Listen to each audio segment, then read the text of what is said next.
Chapter 5:15.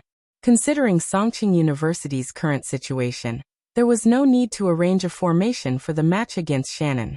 As usual, Lu Qing let Kai Zongming be the vanguard so that he could improve his verbal skills. In the middle, the newcomer Ding Yang would take the stage for more actual combat. However, unlike the previous match, Lu Qing put himself in the starting lineup and stayed at the end without the slightest carelessness. After all, Bain Muyu's supernatural ability was comparable to a Dan stage fighter, and he was unpredictable and hard to defend against. If he lost here and advanced to the next round as the second in the group, it was very likely that he would have to face Shanbei in advance. Without Lin Ke, it would be difficult for him to win against Peng Liyun and Fang Zhirong on his own. Coming out of the locker room, Lu Qing heard a tsunami of cheers before he had time to look around. Those were champion and good luck. The crowd's will was strong enough to shake a mountain. This was the atmosphere of the home ground. Even the most indifferent people would feel their blood boiling in such a situation. The members of Songqing University Martial Arts Club waved at the same time to both sides, which brought more enthusiastic cheers. After a few steps, Lu Qing glanced around and saw an acquaintance. It was Xu Rui, a reporter from Songqing TV station. She was wearing her usual business attire. Her neat and refreshing short hair was long enough to reach her shoulders, which added to her feminine charm and highlighted her delicate oval face. Huh? She's still a reporter? Huh? The logo on her microphone doesn't look like she's from Songqing TV station. Did she change jobs? Lu Qing nodded at Xu Rui as a form of greeting, despite the doubts in his mind. Xu Rui adhered to the requirements of the interview and didn't disturb them before the match. She only responded with a smile. After a short wait, the referee stepped into the arena. The broadcast announced the names of both sides. The first round, Kai Zongming versus Lin Xiaoji. It said that Lin Xiaoji has touched the threshold of Dan's stage. If you raise your proud tail, you'll be embarrassed. Lu Qing said to Talker, half teasing and half reminding him. Damn it. You're so misleading. Luckily I'm a gentleman. Kai Zongming said sarcastically. Don't worry. I'm the best at talking to girls. F***ck dirty people see dirty things. Get out of here. Lu Qing gave Little Ming a slap on his face and pushed him out of his seat. He didn't even need to do the fist bump to encourage him. Kai Zongming tidied up his clothes and hairstyle, then slowly walked up the stone steps and onto the arena.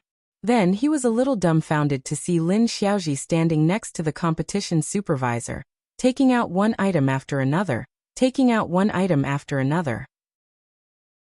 At the end, she even carefully undid the clavicle hanging around her neck and handed it to the supervisor, repeatedly reminding him not to lose it. After doing all this, Lin Xiaoji tied her ponytail a little higher and walked lightly to the opposite side of the enemy. She pointed to her sleeve and smiled proudly. Kai Zongming took a closer look and realized that there was a circle of words embroidered on it. The words Taishang Laojun were written on the front, as expected of a grandmaster of metaphysics. For a moment, Little Ming felt like he had been defeated. The referee glanced at both sides, raised his right hand, and announced the start of the conversation. Kai Zongming relaxed and revealed a sincere and brilliant smile. Last year, our two clubs were in the same group. As a substitute of amateur second pin, I had the honor to witness the fight between you and senior brother Sun Jian.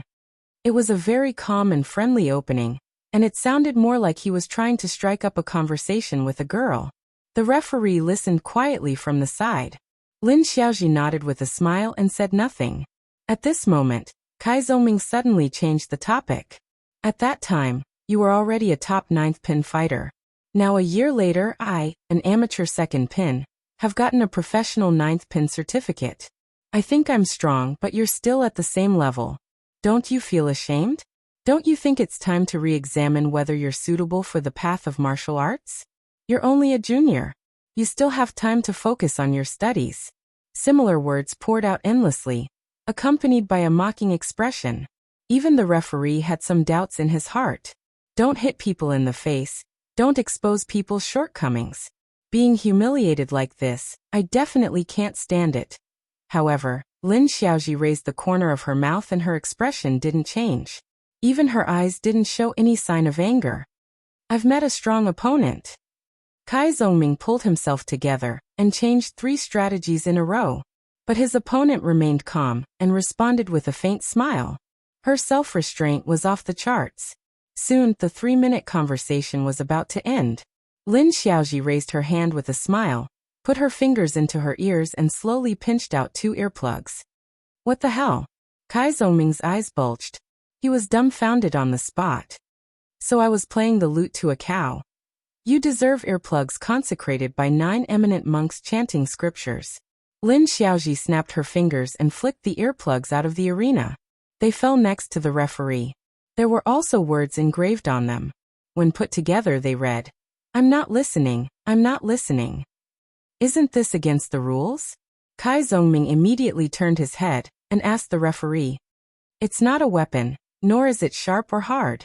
Theoretically, it's no different from plugging your ears with your fingers, the referee explained. There's a difference. There's a big difference. If I saw her plugging her ears with her fingers, I would have stopped talking. Do you know how much effort I've wasted? Kai Zongming was about to speak when he saw the referee raise his right hand, and was about to swing it down. He quickly gathered his thoughts and turned his attention back to the match. In the following battle, Lin Xiaoji, who was already better than Kai Zongming, displayed her tiger form, dragon form, snake form, and leopard form martial arts to the fullest. Her movements were smooth and controlled, making it difficult for Kai Zongming, who couldn't achieve his strategic goal in the conversation time. Even if he had hundreds of tricks up his sleeve, he couldn't turn the tables and find an opportunity. After struggling for 2 or 3 minutes, he was defeated by a round of tremor punch. Haha, I told you. Don't be arrogant. Don't think that no one can defeat you in the conversation time. Facing the depressed little Ming, Lu Cheng, as his best friend, showed him what a friendship between men was. Get lost. Kai Zongming replied in a bad mood. Then he fell into deep thought.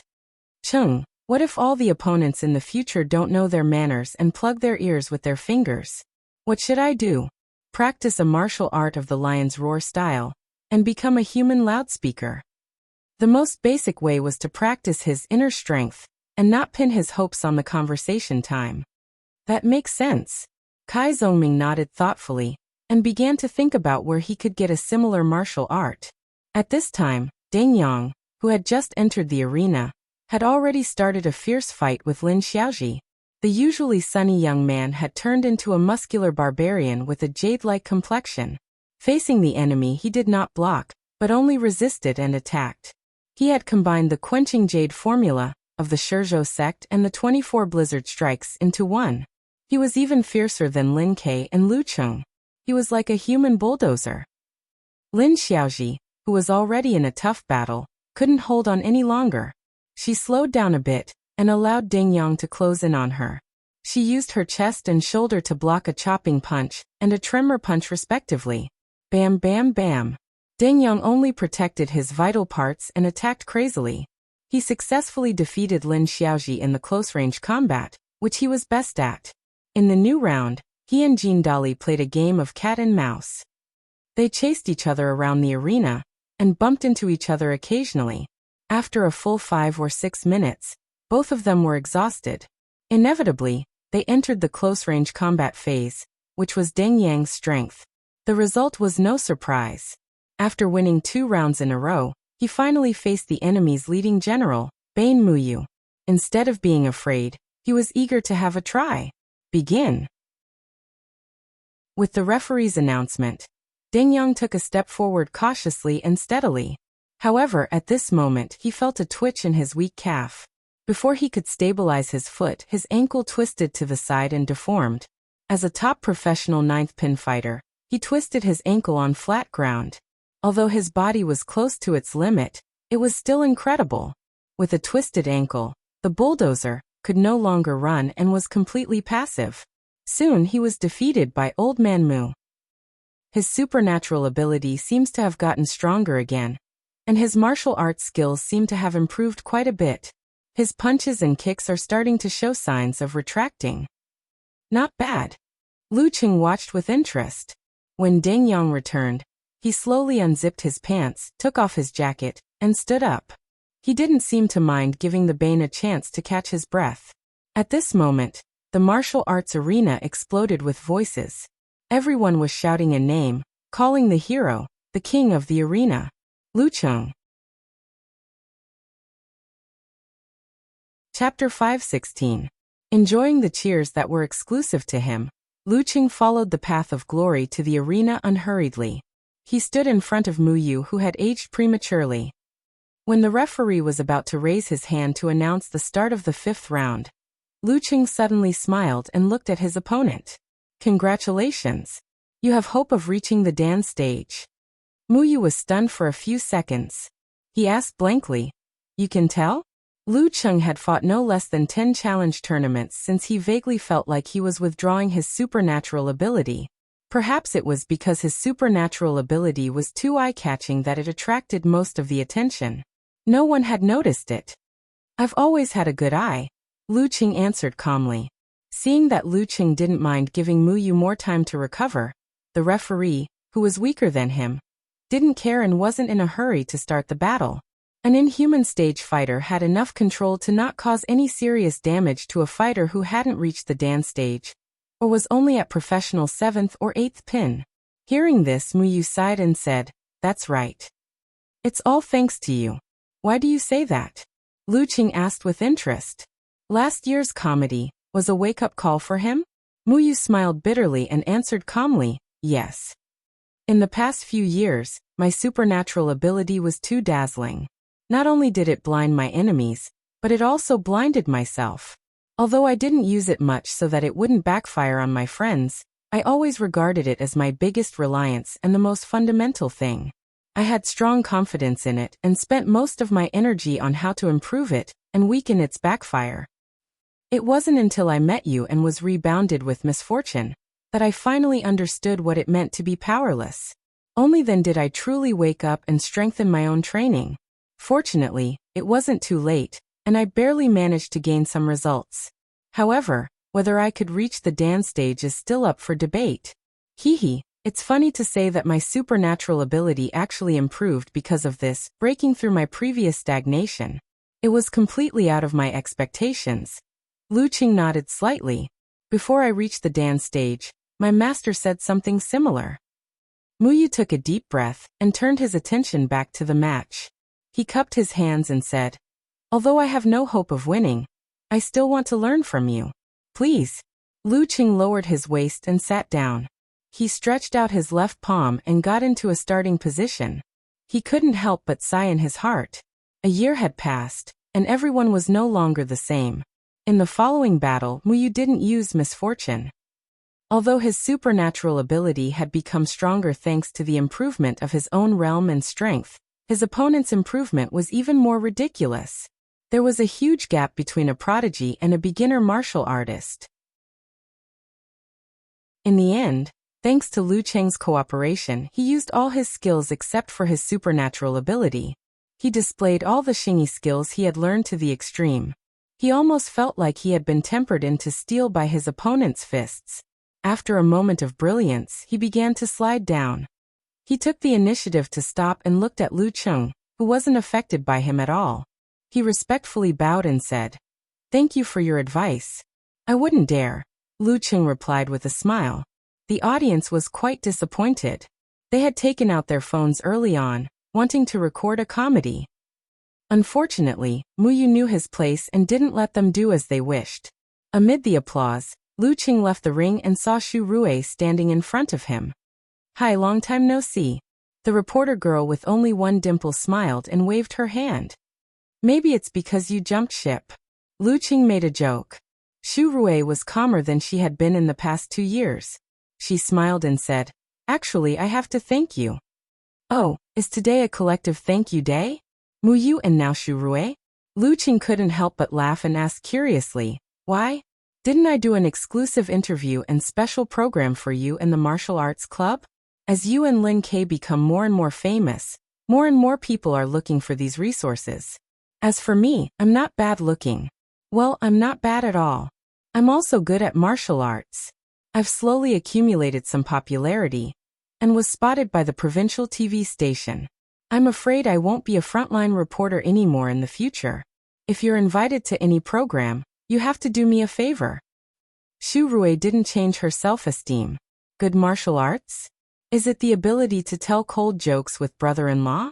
Lu Cheng secretly ridiculed and replied in a good mood, as long as I'm free. Xu Rui nodded with satisfaction and turned to gossip. I've been paying attention in the last 2 matches. Didn't your girlfriend come? Does this count as an official interview? Lu Cheng glanced at the cameraman beside Xu Rui. Not really. We haven't filmed it yet.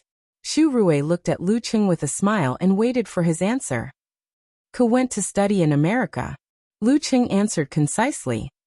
America? Is it going to be winter break soon? Xu Rui rolled her eyes and pondered. She had considered studying abroad and had collected a lot of information. She had some understanding of this. Yes, it'll be a week before Christmas. It'll be 4 weeks in total. Lu Cheng didn't hide his joy. However, after Ku came back, she had to stay at her grandparents' house for a few days in Zhengke and Jiangnan's grandparents' house for a few days. She had to accompany her father-in-law and mother-in-law, and she had to keep in touch with her best friends. She didn't really have much time alone with him. After all, she had to participate in the prefectural competition here. She couldn't stay in Songcheng all the time. Yeah, it's okay. I can go back to Xioshan on Monday and Songcheng on Friday. I can be a not-so-competent coach. They've already gotten used to Coach Lu's absence, just like how Smith is used to my presence. Just as he was thinking about this topic, Xu Rui suddenly exhaled and said with emotion, If it weren't for you, I would feel that Songcheng University Martial Arts Club has become unfamiliar. Compared to last year at this time, half of the members have left, right? Coach Sher Lin K. Oh right, how's Lin K's injury? I don't see any news on the internet. He started recovery training in August and recovered in November. He should be at the level of a strong 6 now. Lu Cheng answered honestly. This was all information he got from Ku. As teammates and relatives who had fought side by side, he had actually called to show concern for his brother-in-law. However, the whole process was very awkward. He was racking his brains to find a topic to talk about and only answered with yes, yes, yes, and so on. The more Lu Cheng talked, the less confident he became. He had no choice but to hang up in a hurry. In this regard, Yan Zhika's words soothed his wounds. My brother is already treating you as a friend by listening to you ramble on for a minute, and not directly saying goodbye. After hearing Lu Cheng's description, Xu Rui smiled and said, That's good. I'm happy that everyone is getting better. Reporter Xu, you don't feel right.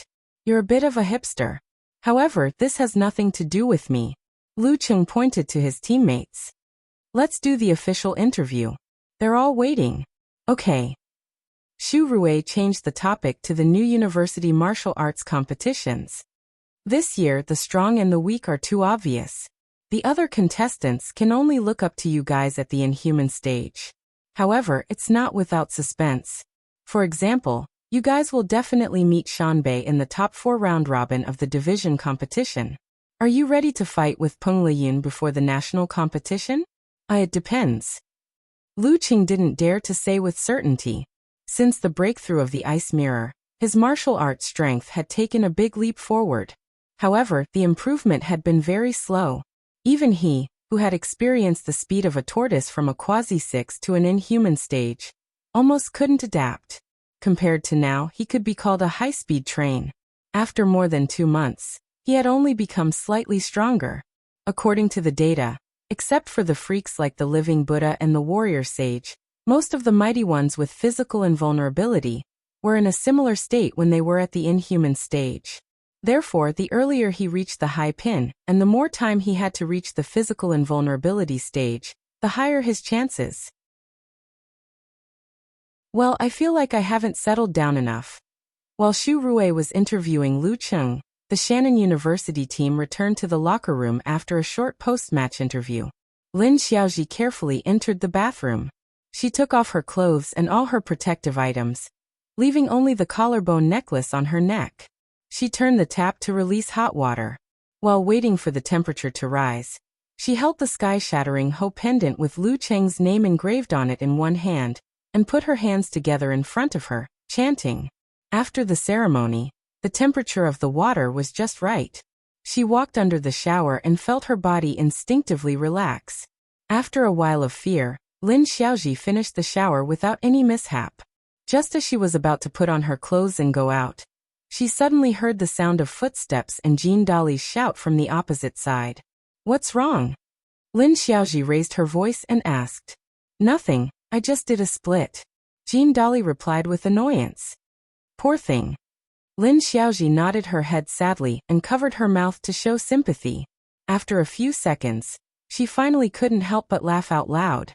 Believe in Lucheng, avoid bad luck. Whoever uses it knows.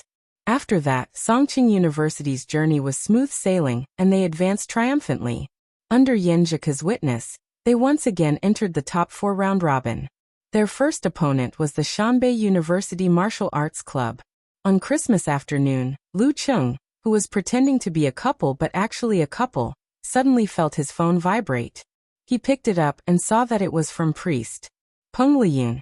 Lu Cheng whispered to Yenjika, then picked up the phone. "Hey Priest, how come you're free to call me?"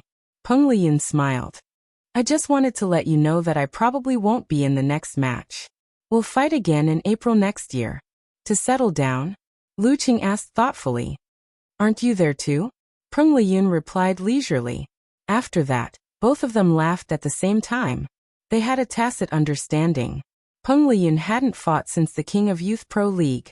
Lu Cheng, on the other hand, had only played 2 games of guiding chess since the end of the 2 unknown actual matches in America. After putting down the phone, he was about to tell Yenjika about what had just happened when he suddenly received a message from the military contact, Rapid March. "There's progress on the wholeness formula. P.S. Looking for a recommendation on Monday."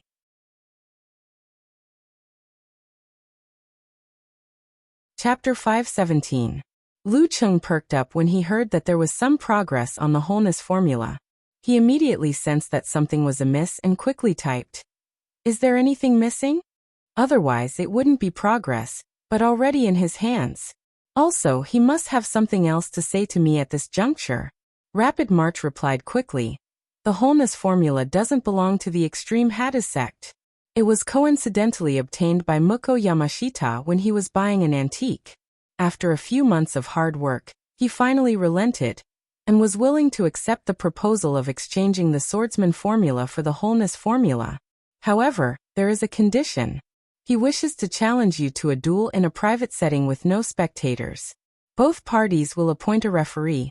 He chooses the venue and you decide the time, but it's best if it's within a month. A few months of hard work." Lu Cheng suddenly smelled a thrilling scent when he saw these words. Although it was an equivalent exchange in the end, Muko Yamashita must have gone through a lot of scheming and espionage to agree. It definitely wasn't as simple as it seemed on the surface. During the King of Youth Pro League, I was already able to defeat Muko Yamashita even before I reached the inhuman stage. Now that 4 months have passed and it's obvious that I've stabilized, he still dares to challenge me. I'm afraid he must have encountered something else and is more confident. After a few seconds of silence, Lu Cheng replied quickly, "All right then. Let's do it on the 20th of January. To be honest, this interrupted his consolidation and accumulation of strength midway, and left him lacking in his state of mind. However, gathering the 9 words formula was more important than healing his master's old injury and Ku's health. He was willing to compromise for this. Besides, when I go to America in February to spend the new year with Ku, I'll start looking for opportunities to challenge grandmasters of martial arts as a warm-up for the nationals in April. It's fine if it's half a month earlier." Rapid March replied concisely, "Then I'll pass on your message to Muko Yamashita." Lu Cheng put down his phone, condensed his voice, and shared the 2 matters with Yenjika. Muko Yamashita has some confidence now. The girl stirred the milk in her cup thoughtfully. But choosing a private setting and rejecting the spectators shows that he's not that confident. This matter would be arranged by the military. The referee would most likely be a physical invulnerability mighty one, so she was relatively assured. "I think so too." Lu Cheng laughed and said, "If he doesn't improve, I won't be interested in fighting with him again." He did not mention that it had interrupted his meditation. Yes. You still have to be careful of the location he chooses. The home field advantage is no joke. I'll help you find out which environment is most suitable for the martial arts of the extreme Hadu sect. Yenjika analyzed excitedly. In the end, she pounded the table lightly and said, "How infuriating. I can't watch the fight live. Cheer for my Chung." "That's why I set the date after you start school," Lu Chung said with a smile. "We can't waste our time together." "You don't even blush when you say mushy things now."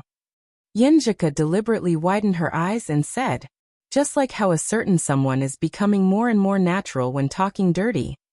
Lu Qing teased, preparing himself for a beating. "I didn't." Yenjika was both embarrassed and annoyed. She turned sideways and elbowed Lu Qing with the strength of a kitten. Since they were in a public place like the dessert shop, she stopped flirting and turned to look at Lu Qing. "Chung, I think the wholeness formula is a clue. With the military and resources over there. If there are any remaining 9-words formulas in China, they should have already been found. There have been too many periods of war in our history. It's normal for things to end up in Japan, Korea, Miluo, and other places with similar cultures." She could see that Lu Qing cared a lot about the 9-words formulas. Naturally, she wanted her husband to get what he wanted. "That's true. When I go to Japan this time, I'll communicate with the military. It'll be much better than me doing it alone." Lu Chung had long realized the limitations of a martial artist. Without a corresponding supernatural ability, professional matters should be left to the professionals. The young couple chatted happily on this topic until the evening when Gu Shuang called. They went to meet up and taste the pot dish recommended by this local tyrant. It came from Guangnan and had been localized and improved. It was quite suitable for the taste of Gaofan people, but there were not many who could do it well. Yes, Lu Chung and Yenjika came to Gaofan yesterday to spend Christmas Eve. In the small private room, Gu Shuang took off her black down jacket and fixed her wavy hair. She sat down and snickered at the couple. "Should I say Merry Christmas Eve?" It was Christmas Day. Yenjika's pretty face flushed red. She pretended not to care and snorted. "Didn't you spend Christmas Eve with your boyfriend?" "No, I broke up with him yesterday," Gu Shuang answered with a smile, not a hint of sadness. She wore light makeup and seemed to have done some makeup. Her eyes were more delicate and charming than before. "So soon? It's only been 2 months, right?" Yenjika blurted out in surprise. "I don't feel anything for him anymore. He's not enough for me to stay for long." Gu Shuang seemed to be talking about going to the supermarket to buy fruits. Lu Chung was speechless. He couldn't understand her world. "He's not manly. He likes to hang around me, but he's not romantic at all. He's not like your Chung, who rushed to America to celebrate your birthday and give you a surprise. Sigh, comparisons are odious." Gu Shuang skillfully changed the topic to Yenjika. December 9th was the girl's birthday. Since she was going back to China for the holidays, and Lu Chung had only left America at the end of November, they agreed to have a video call and express gift. However, Lu Chung secretly booked a ticket. After the competition on December 7th, they set off again the next day. After more than 10 hours of bumpy flight, they landed in front of a confused Smith. Yenjika didn't notice because there was internet access in the cabin. On the day of her birthday, she was surprised to see that Lu Cheng's background was her own lawn. While feeling touched and happy, she mercilessly punished Lu Chung for his prodigal behavior. She punished Lu Chung until he was beaming with joy. She also showed off their affection in her circle of friends and on Twitter, which made Gu Shuang and Song Li both envious and amazed. It was said that Du Liu lamented other people's children many times because of this. What surprise! It's more like a shock. You don't listen to me at all and act on your own. Yenjika rolled her eyes at Lu Qing happily. This was also what she said when she showed off their affection. Girls really don't mean what they say sometimes. Well, men are the same. Lu Qing tried his best to remain silent while the two girls were chatting. Just then, there was a knock on the door. Gu Shuang clapped and laughed. "The food is here. I'm starving." After that, she shouted to the outside, "You can come in." With a creak, the door of the private room opened. A well-dressed and average-looking boy appeared. He looked at Gu Shuang with bloodshot eyes. Shuang Shuang, why did you break up? Why are you here? Gu Shuang frowned. She got up and tried to push the boy out of the private room. Didn't I tell you? I don't feel anything. I don't feel anything anymore. The boy stared at Gu Shuang and muttered to himself, but everything was fine the day before yesterday. Did I do something wrong? I seem to be watching a melodramatic scene play out in front of me. Lu Qing laughed and shook his head. He turned to look at Ku, only to see her face full of disappointment. She almost covered her face and sighed. The couple really couldn't interfere in this kind of thing. They didn't know how to either. After arguing for a while, Gu Shuang saw that the boy was difficult to deal with. She put on a serious face and said, You go back first. We'll talk tomorrow. Seriously, you're disturbing my mood for dinner. Tomorrow. The boy was absent-minded. His eyes suddenly showed some evil. I didn't believe what others said about you. I always thought you were a very simple and kind girl. It turns out you're just playing around. You don't have feelings at all. After listening to him, Gu Shuang's face turned cold. She replied with disdain. Yes, I'm that kind of person. Bitch, you bitch. The boy suddenly took out a dagger from his pocket and stabbed it between Gu Shuang's chest and abdomen. The polished metal reflected a cold light under the lights. At this moment, the world seemed to slow down. Extreme fear emerged in Gu Shuang's heart. She couldn't dodge and could only watch the dagger get closer and closer. Her mind seemed to be able to imagine the severe pain that would follow, and the scream in her throat was ready to be released. Just as she was at her most desperate, a chopstick suddenly flew over and hit the side of the dagger, sending it flying and stabbing into the wall, shaking and trembling.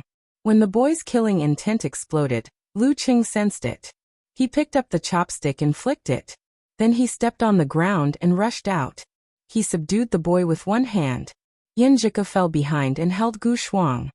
Call the police. Lu Qing turned to look at his wife and her best friend and said calmly. Gu Shuang was trembling with fear. Hearing this, she calmed down a little. She hurriedly returned to her original position and chose to call the police. When they came out of the police station, Yin Zhika stared at her and said, Why are you still pleading for him? Gu Shuang answered with trembling lips. I think I'm also in the wrong. You know it too. Yin Zhika seemed to have turned into Gu Shuang's mother. Some people can afford to play with, while others can't. If you don't want to have a good relationship, don't provoke others. If Cheng wasn't here today, your parents would have burned incense for you. I was wrong. I repent. Gu Shuang raised 3 fingers and begged her with fear. Stay with me tonight. I don't dare to be alone. My parents are not here. Okay. Yin Zhika turned to Lu Qing helplessly. I suddenly regret saving her. Lu Qing sent a message to the girl and made a joke. Don't worry. I won't fight with you for Kuku. I'm not afraid as long as you're in the same room with me. Gu Shuang forced a smile at Lu Qing. Before that, let's eat first. They didn't even have time to enjoy the potted vegetables. You still no hunger? Yin Zhika stared at her again. Gu Shuang couldn't help but shrink her body. After everything was done, they entered the Gu villa. Yin Zhika and Lu Qing stayed in the guest room next to Gu Shuang's. Sigh, only Song Li is normal among your best friends. Lu Qing hugged the girl and sighed. Shuang was hurt by a man and doesn't believe in relationships anymore. Yin Zhika explained again. Don't date if you don't believe it. Lu Qing suggested. But she seems to be eager to be in a relationship. But because she has no confidence in the future, she always chooses to break up when the relationship is at its strongest. Yin Zhika analyzed Gu Shuang's mentality. Lu Qing's mouth twitched. This is an illness that needs to be treated. Well, I'll kidnap her to see a psychiatrist these days. Yin Zhika actually agreed with Lu Qing's nonsense. On the other hand, Gu Shuang was writing in her diary with lingering fear. I feel like I deserve it. I have to pay attention to my breakup strategy in the future. Well, I have to let the boy initiate the breakup. When the time comes, he'll become more and more stubborn, clingy, unreasonable every day. I don't believe any man can stand it. The next day, she told her best friend her thoughts. Yenjika only asked one question, which made her speechless. What if there really is someone who can stand it until you can't pretend anymore? Then I'll accept it. After a long time, Gu Shuang answered blankly. This episode didn't affect Lu Cheng. The round robin of the top 4 began as usual. Songqing University won 2 and lost 1. Once again, they qualified for the national competition as the second place. Yenjika returned to America in mid-January to prepare for the upcoming new semester. Before they knew it, it was already the 19th of January.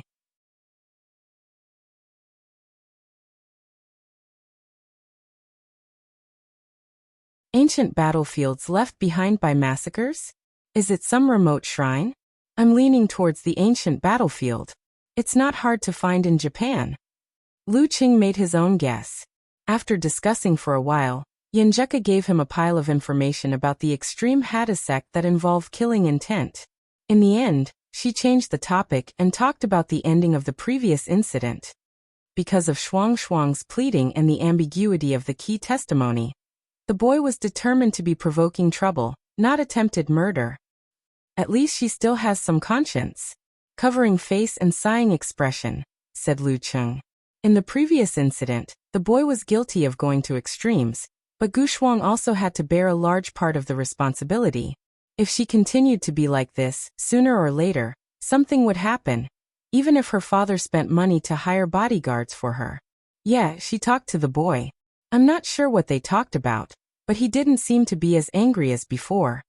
Yenjika replied, sometimes I want to study psychology and pull Shuang, sister Jingjing, and my brother back on the right track. Especially that brat. Every time I'm so angry that I want to cut ties with her, but I also feel that I shouldn't give up on her. Sai Cheng, why do you think there are so many mentally ill people around me? Maybe it's to accumulate good karma. Lu Qing couldn't explain this phenomenon. After chatting for more than half an hour, Yenjika said goodnight and fell into a deep sleep. Lu Qing buried his head in the information and the videos he downloaded in advance. He didn't neglect the battle at all. During this process, the divine enchanter of Sin Flame opened his eyes and glanced sideways. He seemed to be talking to himself and sighing. You guys are so good now. Decades ago, it wasn't easy to get the details of the enemy. This is relative. The enemy knows us better too. Lu Qing replied casually. The divine enchanter of Sin Flame didn't say anything and closed his eyes again. Not long after, the plane began to descend and landed in Kansai, Osaka. The divine enchanter of Sin Flame took Lu Qing to a remote place after a few transfers, and experienced the subway and Shinkansen. At this time, Lu Qing was already dizzy. In the afterglow of the setting sun, he saw the surrounding desolation. He saw an abandoned Buddhist temple in front of him. Its horizontal inscribed board was long gone. There were only scattered stones and wood inside. It was silent and gloomy. Even when the sunset shone in, it showed a dark red color. Lu Qing closed his eyes and formed the ice mirror. Suddenly, he felt that the cold weather became even gloomier. The lake in his heart was filled with dark clouds, and the smell of blood was faintly discernible. Ancient battlefield. He opened his eyes. Based on his previous speculation, he had a preliminary confirmation. The divine enchanter of Sin Flame nodded and didn't say anything. He walked slowly to the Buddhist temple that had the characteristics of the Warring States period. Lu Qing followed behind and carefully observed the surrounding situation. He could vaguely see that the abandoned Buddhist temple was originally used to suppress this ancient battlefield. There should be no lack of strange occurrences in this place in the past. He nodded thoughtfully. As they got closer to the Buddhist temple, he gradually saw the broken walls and Muko Yamashita standing at the entrance of the hall. Compared to August, his body shape didn't change much. He was still as tall and muscular as before. His arms were long and his muscles were very exaggerated. However, his face had a hair-raising difference. His thick and rough eyebrows were cut in the middle. The turning point was cut with a knife and an axe, sharp and fierce. Beside Muko Yamashita stood a skinny and short old man. He was wearing the dojo uniform of the extreme Hada sect. He had a conical bamboo hat on his head, and used the shadow to cover half of his face. His eyes were dark red. When he saw the old man, Lu Cheng's body tensed up. He felt like a sparrow being stared at by a venomous snake, or a goat being guarded by a tiger. He felt that this was the entrance to hell, the source of the killing intent. Just a little bit of it was enough to make him stiffen. His ice mirror cracked and his calves and stomach twitched involuntarily. Is this the terrifying physical invulnerability expert of the extreme Hadu sect? While Lu Cheng was thinking, the divine enchanter of Sin Flame snorted. A dark red flame suddenly rose in the desolate area between him and the Buddhist temple. It spread with the wind and burned into the broken walls and ruins. Suddenly, the killing intent and the flame disappeared. Everything returned to the desolation of dusk. 2 minutes later, Lu Cheng and the divine enchanter of Sin Flame stepped into the Buddhist temple and stood opposite Muko Yamashita. Without any communication, the divine enchanter of Sin Flame took out a painting with the word swordsman engraved on it. It was full of charm and had been passed down for a long time. It was obvious that it was the work of a physical invulnerability expert. The old man with the bamboo hat also took out a copy of the word Jia. The word Jia was thick and looked like it was expanding. Just by looking at it from afar, Lu Cheng could confirm that it was the real Jia formula. The divine enchanter of Sin Flame turned his head to look at him. After getting an affirmative answer, he and the old man with the bamboo hat threw out their items at the same time. They caught what they got and completed the exchange. Immediately after, they took a step back and changed their identities to that of referees. Muko Yamashita put on his headphones and took a step forward. His body made explosive sounds. Instead of expanding his muscles, he restrained them a little. He looked at Lu Cheng with his deep and cold eyes. Following the voice of the translator, he laughed in a strange and difficult Chinese language. Ever since I was defeated by you when you were weak, I have suffered great humiliation and pain. Because of this, I couldn't sleep every night. I felt like there was a flame burning my heart and tormenting my soul. However, it was this kind of torture that allowed me to find the most fundamental strength of my heart and soul. I understood the deeper meaning of the 7 sins Hadouken and grasped the true essence of killing intent. I want to thank you and defeat you even more. As soon as Muko Yamashita finished his sentence, his eyes turned crimson red. A thick blood-colored fog rose from the surface of his body, awakening the undercurrent hidden in the surrounding desolation. Balls of ghostly green phosphorescence floated in the air. An exaggerated sense of bloodlust surged, almost creating a mirage-like effect. At this moment, Lu Cheng felt like he was in an ancient battlefield. He saw warriors being split into two, generals being beheaded and daimyos being pierced by spears. When they turned around, their faces were exactly the same as his own. The intense pain and fear of death instantly materialized and added to Lu Cheng's soul. It shook the ice mirror and set off waves. Muko Yamashita's mental pressure wasn't like the secret arts that only had a one-hit effect. It blended perfectly with the environment, continuous and influencing at all times. Using the geographical advantage and unknown arrangements, he actually had some physical invulnerability aura. Do you feel it? This is the beautiful killing intent, Muko Yamashita said with his eyes half closed. As soon as he finished his sentence, he suddenly opened his eyes wide and stared at Lu Cheng. He pulled off his headphones and threw them to the side along with the phone. He said in a deep voice, "I've said it before. I will defeat you with my own hands and wash away the humiliation." A ray of sunset light shone in, illuminating the temple hall behind him. It wasn't worshipping Buddha, but a blood-red Asura with 3 heads and 6 arms. P.S. Please recommend me.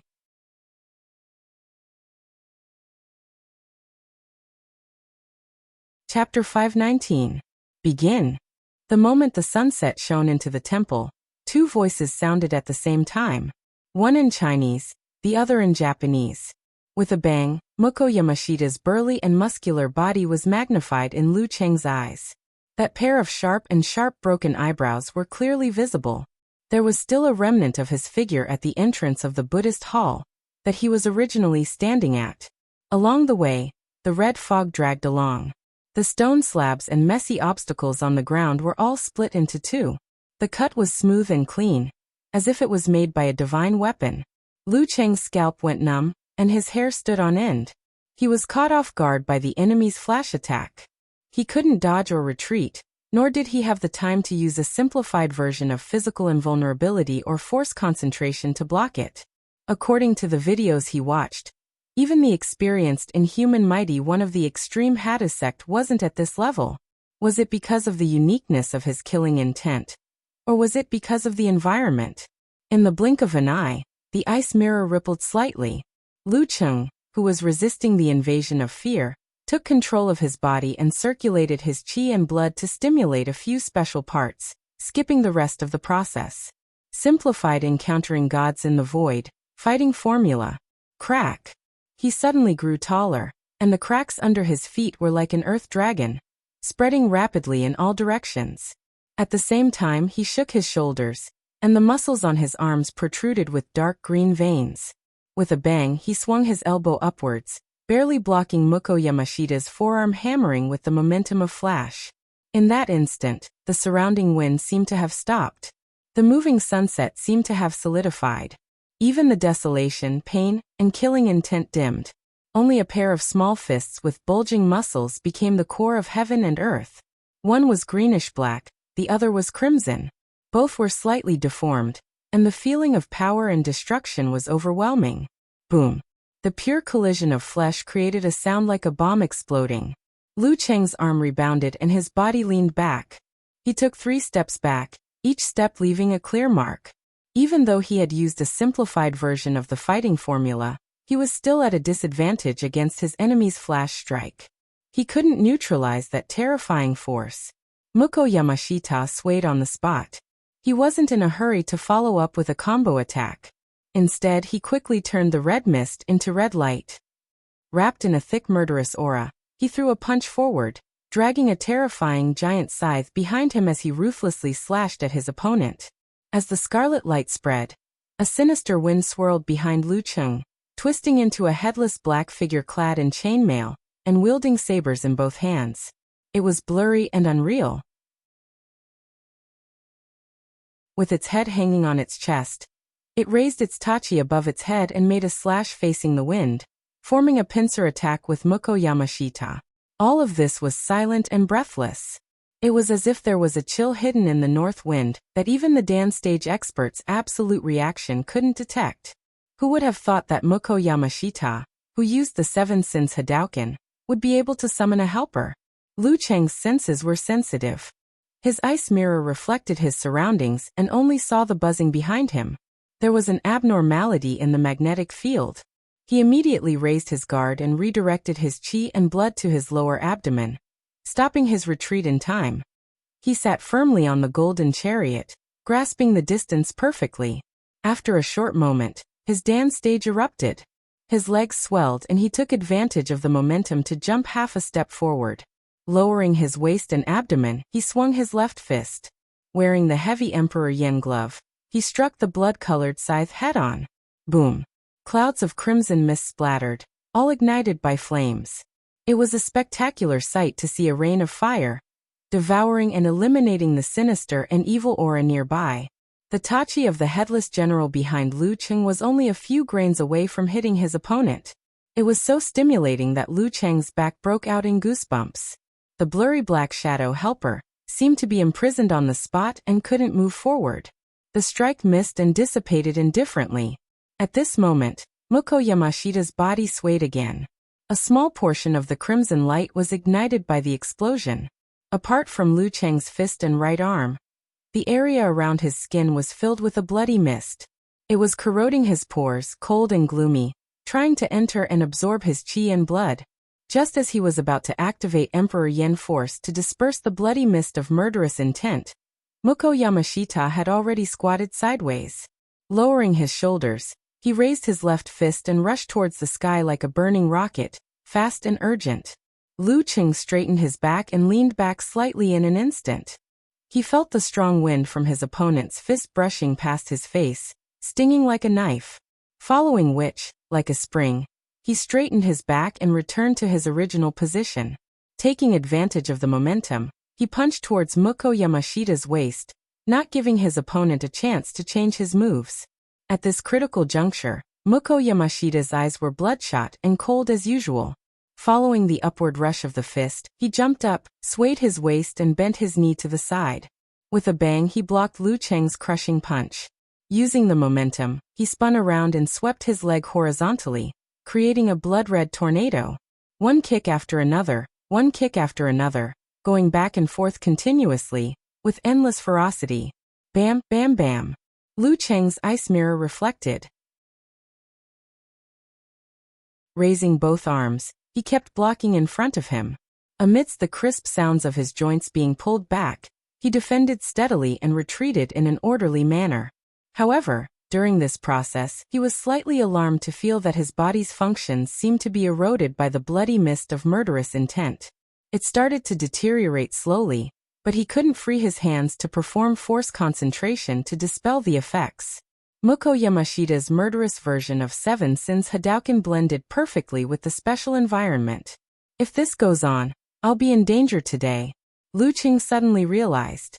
He tried to interrupt his opponent's rhythm and find a chance to catch his breath.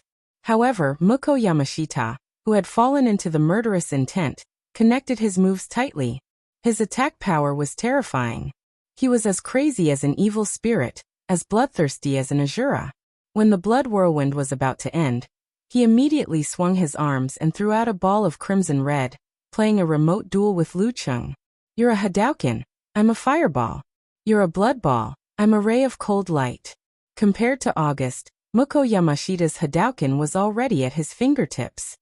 He could perform it as he wished as long as his posture wasn't awkward. After catching his breath, he once again overlapped with the three-headed, six-armed, crimson Asura statue in the temple hall behind him. Once again, he left behind a trail of afterimages and crimson fog. Flash appeared near Lu Cheng.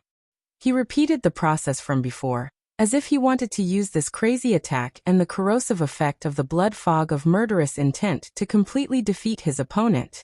His pair of dark red eyes were filled with a cold and satisfying murderous intent. He looked at his opponent who was struggling to hold on as if he was looking at a dish on a plate, waiting to be cut up and put into his mouth. In less than 2 rounds, the decline in Lu Cheng's bodily functions had started to become apparent. Without hesitation, he made a prompt decision to circulate his qi and blood to stimulate his body. Bam! Lu Cheng seemed to have returned to his peak in an instant. His muscles stretched his trousers and expanded his clothes. His fist, which had slowed down by half a beat, exploded with terrifying speed. Like a shooting arrow, it arrived first even though it was launched later. It blocked his opponent's fist, which was covered in crimson light, in front of his lower abdomen. Boom! The sound of the collision of strength and explosion destroyed the desolation around the temple. Muko Yamashita, whose murderous intent had reached its peak, and Lu Cheng shook at the same time. They were evenly matched, and the latter was no longer in his passive state. Is it time to go all out? Joy flashed in Muko Yamashita's eyes. The crimson light around his body grew brighter and thicker. He took a step forward and used his right palm as a knife, chopping down diagonally. It was as if there was the accompaniment of thunder. Lu Cheng's will was like a raging fire, and his heart was like an ice mirror. He calmly circulated his qi and blood once again, stimulating the corresponding parts of his body. He saw that they were slightly injured, and a small amount of blood was oozing out. Simplified fighting formula, double explosion. Seeing God in the void, suppressing others with higher realms. Bam! His left fist shot out like lightning, and like a cannonball, it pierced through the air barrier and blasted towards the palm knife. His entire arm was thicker than before, as if it came from a giant. Amidst the muffled sound, the crimson light scattered. Muko Yamashita quickly retracted his palm, and his body swayed backward. Lu Cheng, on the other hand, remained steady. He controlled his body to repair the internal damage, and at the same time, circulated his qi and blood to stimulate the corresponding parts. He showed no mercy. Bam! Bam! Bam! Lu Cheng was like a god, coldly observing the minute details of his body. He constantly stimulated the hidden parts of his body without reaching the limit, causing the damage that he could bear to a certain extent. Once, twice, thrice. His arms swung continuously, and his fists bombarded continuously, one from the left, one from the right. Every move was heavy and could split mountains. He beat Muko Yamashita until he was in a weakened state. The crimson light scattered, and his arms were trembling. He didn't expect his opponent's explosive secret technique to last so long. Boom. A few of the capillaries in Lu Cheng's eyes were broken, and his vision was filled with crimson. He turned his waist, twisted his knees, and swung his right arm fiercely. He forcefully pulled out an explosion from Muko Yamashita's blocking fist, and sent his opponent retreating. Since the start of the battle, this was the first time he had turned the tables. Taking advantage of this opportunity, Lu Cheng lowered his waist and circulated his qi and blood, reducing the negative effects caused by the explosion of the fighting formula. He stopped his body from collapsing. Even so, if he were to stimulate his qi and blood like before 2 more times, he wouldn't be able to bear it. Bam! His danqi gushed out. Lu Cheng was like an eagle and pounced in front of Muko Yamashita. He raised his arm and punched downwards. Flames were ignited, and the crimson light was ignited, exploding in the silent abandoned Buddhist temple. Muko Yamashita let out a low roar, condensed the crimson light, and punched without backing down. Bam! Loud noises were heard, and the dark clouds shook. Lu Cheng quickly and naturally connected the explosion of the dance stage. One punch was heavy, and the other was explosive. They were both Emperor Yen to restrain the evil. Double explosion, triple explosion, quadruple explosion. 10th explosion, 20th explosion, 30th explosion. Lu Cheng's face was calm, like a robot from the next century. He followed up with precise footsteps and spread his arms. Each punch was heavier than the previous one, and each kick was fiercer than the previous one. He caused flames to rise continuously in the desolate wilderness, and smoke to rise. Muko Yamashita kept retreating, crushing the stone slabs and breaking the broken walls. This caused the Buddhist temple to shake continuously, and dust to fall. It looked like it was about to collapse. During this process, he clearly felt that Muko Yamashita's body was weaker than before. In other words, the breakthrough of the enemy's murderous intent and the bearing of the home ground environment had created negative effects in other parts of his body, causing him to be stronger in offense than defense. He could only attack crazily, and once he fell into a passive position, the problem would be exposed. Bam! Lu Cheng turned sideways and punched, repelling the enemy and creating an expanding fireball. Muko Yamashita retreated backwards and unavoidably crashed into the Asura statue in the Buddhist temple. The statue fell to the ground, and its limbs were broken. At this moment, Muko Yamashita suddenly paused, looked up at the sky, and let out a roar full of murderous intent. He ignored Lu Cheng's bombardment punch that was approaching him. The surrounding light suddenly dimmed. P.S. Today's writing speed has hit a new low. Only 3,000 words in 4 hours. Normally, it would be 6,000 words. The plot has been thought out long ago. I'll update what I've written first and try to get the second update before 11 p.m. I'll continue writing after I finish my meal.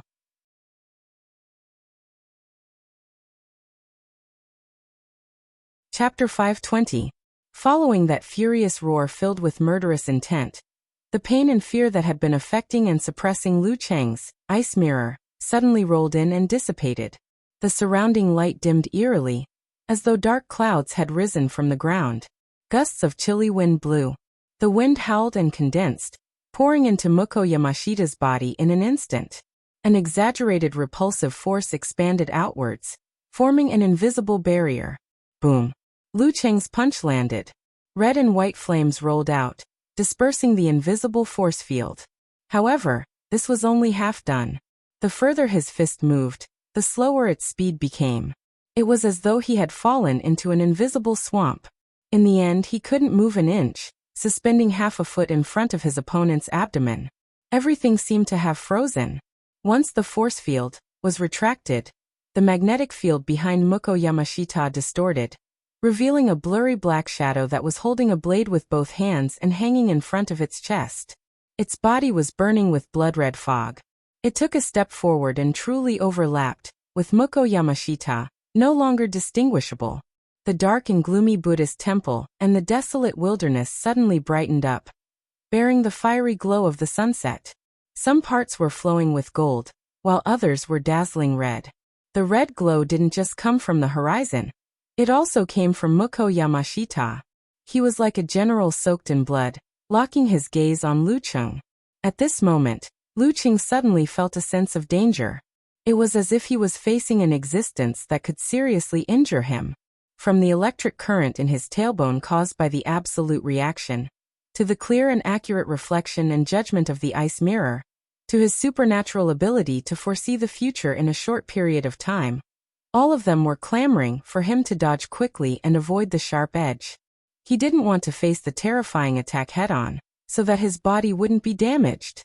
Muko Yamashita's attack that was about to explode was definitely stronger than the sure-kill Seven Sins Hadouken.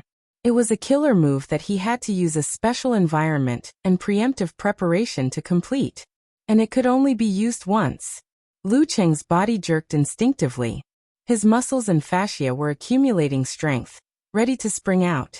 This allowed him to leap 10 to 20 meters, causing his opponent's ultimate attack to miss and truly turn the tables. But at this time, a few incoherent thoughts flashed through his mind in an instant. This should be the extreme Hadusect, which was similar to the Shura kill of the physical invulnerability experts. After the attack was launched, the speed would increase, and the power would increase with the accumulation of kinetic energy until it exceeded the effective range. With Muko Yamashita's current level, even if he had a breakthrough in his wave of killing intent, even if he had other support, he wouldn't be able to unleash the full potential of this move. He had just taken 30 blows of Emperor Yen force combined with the eruption of his Dan Qi. Even if his killing intent could eliminate, neutralize, and defend against most of the explosive impact, the accumulated injuries would not be light. His body's endurance had decreased. His offense was strong, but his defense was weak. If I were to fall back into the previous situation, I wouldn't be able to use the encountering gods in the void, self-reflection to consecutively unleash the simplified fighting formula to turn the tables. At that time, his bodily functions would be eroded by the killing intent, and the outcome would be irreversible. In a split second, Lucheng didn't think too much about it. He didn't hesitate and made a decision in an instant. He trusted his own knowledge, vision, and experience. He didn't blindly follow absolute reaction, ice mirror, and supernatural ability. Bam! He suddenly pushed his feet inward, shaking the foundation of the Buddhist hall a little. In his mind, he had already visualized the heavy, scorching Emperor Yen with a simple crown. The fire force in his body accumulated layer by layer, continuously compressing and condensing into a small ball, blazing white and returning to blue. As the fire force that had undergone mutation at the inhuman stage was heavier, purer, and more condensed, the process was relatively fast and didn't take much effort. Following which, the god of fire, Zhurong, who had the head of a beast and the body of a human, stepped through the void, controlling the highly condensed ball of fire and preventing it from exploding. The red fog around Muko Yamashita, as thick as blood, emitted a bright red light, enveloping him completely. As his fist charged forward, it slashed out with a swoosh. It was like a giant scythe from the sea of blood, hell, or the Grim Reaper. Compared to the Seven Sins Hadu fist, this strike was much sharper and filled with murderous intent, as though it could cut everything in its path into two. Seven Sins Hadu fist's killing intent, Azura kill. As soon as the bloody light appeared, Lucheng completed the seemingly complicated but smooth movements of twisting his ankles, twisting his knees, twisting his hips, wrapping his waist, and other movements. He swung his arms, holding a faint blazing white light in his hands. His fist fell from the sky, heavy, strong, and ferocious. Emperor Yen force, internal explosion fist. Boom. Before the bloody light could accelerate, it was hit by Lucheng's fist. Force was injected into it, producing an exaggerated deafening sound. If it wasn't for the cold winter, a flock of frightened crows would have leaped from the roof of the abandoned Buddhist temple. Animals within a certain range of the desolate wilderness would have fled in panic. Boom. Explosions sounded continuously, and the bloody light shone brightly. Lucheng felt a chill seeping into his body. His muscles stiffened, and he was thrown out by the force like a violent storm. He heard many tiny parts of his body shattering, and saw multiple internal injuries. The power of one blow was shocking. His consciousness looked down from above, like a deity looking at his body. Lu Cheng controlled the details, and controlled his injuries while avoiding them. He switched to a way of exerting force with the least negative effect. He adjusted his center of gravity, bounced in midair, and landed steadily. Other than his face being slightly paler than before, his shoes and clothes torn, he didn't show any signs of injury. Muko Yamashita, at the entrance of the Buddhist temple, was trembling slightly. There was even some blood seeping out from the corners of his mouth, eyes, and nose. His accumulated injuries were completely triggered by the internal explosion. Lu Cheng believed that his injuries were more serious than his. However, due to their different levels of control over their bodies, it looked like the difference between heaven and earth. At this moment his eyelids twitched. Muko Yamashita's figure was reflected in his pupils. He raised his hands and was about to form a seal. Wholeness formula. He had to recover his stamina and spirit, suppress his injuries, and seek the final victory. Lu Cheng focused his mind and circulated his qi and blood. Relying on his precise control over his body, he simplified the process of the army formula. He didn't use any seals, but only released his aura. He shouted the ancient sound before Muko Yamashita finished. Army. The temple suddenly darkened. The murderous aura of the army from the ancient battlefield was triggered. In an instant, it turned into shadows and pounced on Muko Yamashita along with Lu Cheng's spirit. Previously on the plain, when he predicted that they might encounter an ancient battlefield, he had already considered whether the power, effect, and distance of the army formula would be enhanced as a result. The answer was yes. At this moment, Muko Yamashita's body turned cold. He felt that his limbs and head were entangled by the army spirit that had died tragically. He couldn't break free. He saw Itachi slashing horizontally, about to land on his neck. The scene of his head flying up and blood spurting out was playing out. No, he cried out in fear. The preparation of the wholeness formula was in vain. At this moment, Lu Cheng had already gathered his qi and blood, spirit, and force in his lower abdomen, using this to dispel and suppress most of the negative effects. Then, when his danqi exploded, he planned the path of exertion that would have the least impact on his injuries. With a push of his legs, he pounced in front of Muko Yamashita. He swung his left fist sideways, bringing along blazing flames that were close to white. He delivered a ferocious swing punch. This was the boxing technique of the Juruga sect. Using it here would put the least burden on the body, and was also the most suitable for the situation. Bam! Muko Yamashita pulled his arm and raised it to parry in time. However, his body was blown up by the explosion of Emperor Yen force. The blood mist became thinner, and the spreading flame seemed to stick to the red glow on the surface of his body, absorbing nutrients and burning continuously. Lu Cheng's eyes were clear and sparkling, as though there were two mirrors made of ice, reflecting his opponent completely without any emotion. Bam! He gathered his qi and blood and swung his right fist again. The flames were heavy, and it was a half-step punch. When Muko Yamashita managed to parry, he took a step forward, bent his right elbow, and smashed it down ferociously. Bam bam, bam bam bam bam. After a series of moves, Lu Cheng suddenly turned forward and swung his left arm backward. Like a burning steel whip, he whipped it viciously between Muko Yamashita's raised arms, causing his shoulders to tremble, and he staggered backwards. With a sliding step, Lu Cheng's right fist rushed forward. It was so fast that it looked like it was about to fly, leaving his opponent with no choice but to parry in haste. This time, there was no explosion, no burning. A cold, chilling sensation invaded Muko Yamashita's body, causing him to shiver. Much of his boiling murderous intent and bloodlust faded away, and his mind became clear. Once the extreme emotions of his opponent weakened, Lu Cheng immediately spread his arms apart and started attacking from both sides. Bam bam bam, bam bam bam. The friction created red flames, causing Muko Yamashita to be completely flustered.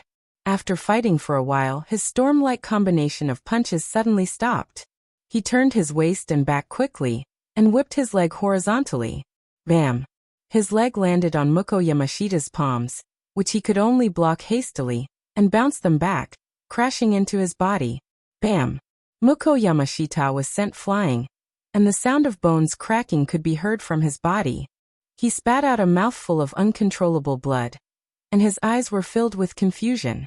Lu Qing straightened his back, and was about to pounce again, but the skinny old man wearing the bamboo hat had somehow blocked in front of Muko Yamashita, announcing the end of the match. The winner was self-evident. Lu Qing won. Muko Yamashita fell to the ground. He saw Lu Qing, who was a few steps away, calmly saluting him with his usual expression. He turned around, as if he wasn't affected by the battle, and slowly walked away barefooted. This scene made Muko Yamashita's heart sink deeper and deeper. He could no longer see the light of day and no hope. I used everything I had and borrowed external strength, but I was still no match for him, and he seemed to be having it easy. Leaving the Buddhist temple, Lu Qing walked for a while in the desolate wilderness. After confirming that his figure was no longer within the range of Muko Yamashita and the old man wearing the bamboo hat, he let out a sigh of relief and slowed down his precise control of his body. After relaxing, his footsteps suddenly became weak, and he almost fell. "Senior, please pass me my phone." Lu Qing blushed and looked at the divine enchanter of Sin Flame, who was walking silently beside him. "P.S. Please recommend me."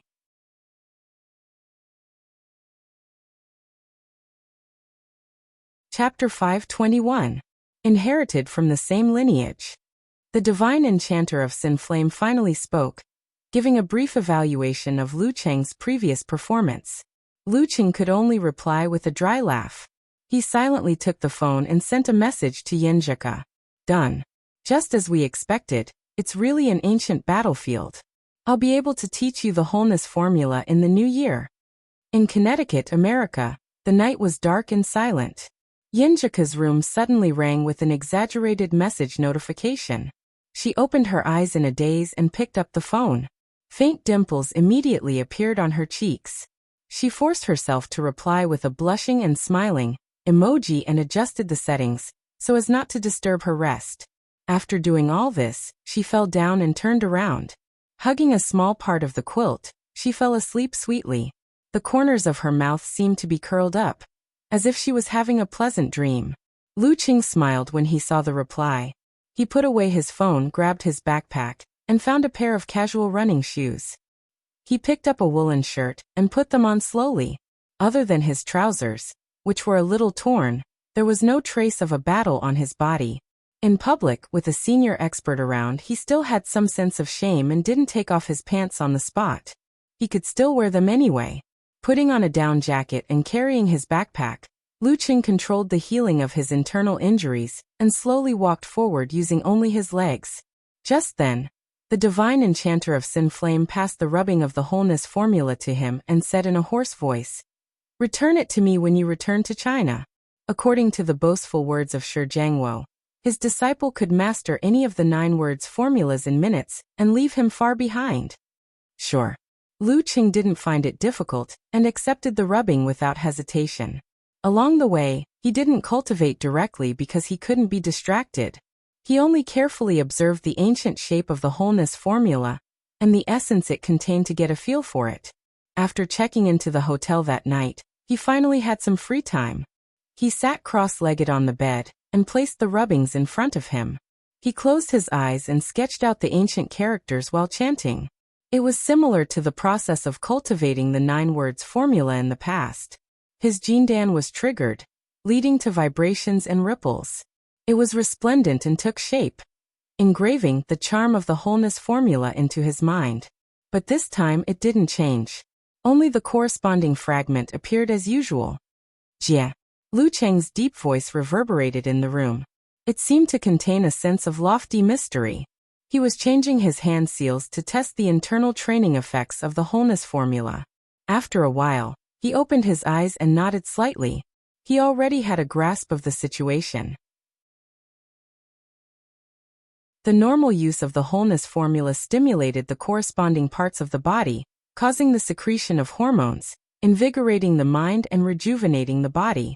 It was similar to stabbing the thigh with a knife, using the excruciating pain in exchange for the activation of the body's protective mechanism.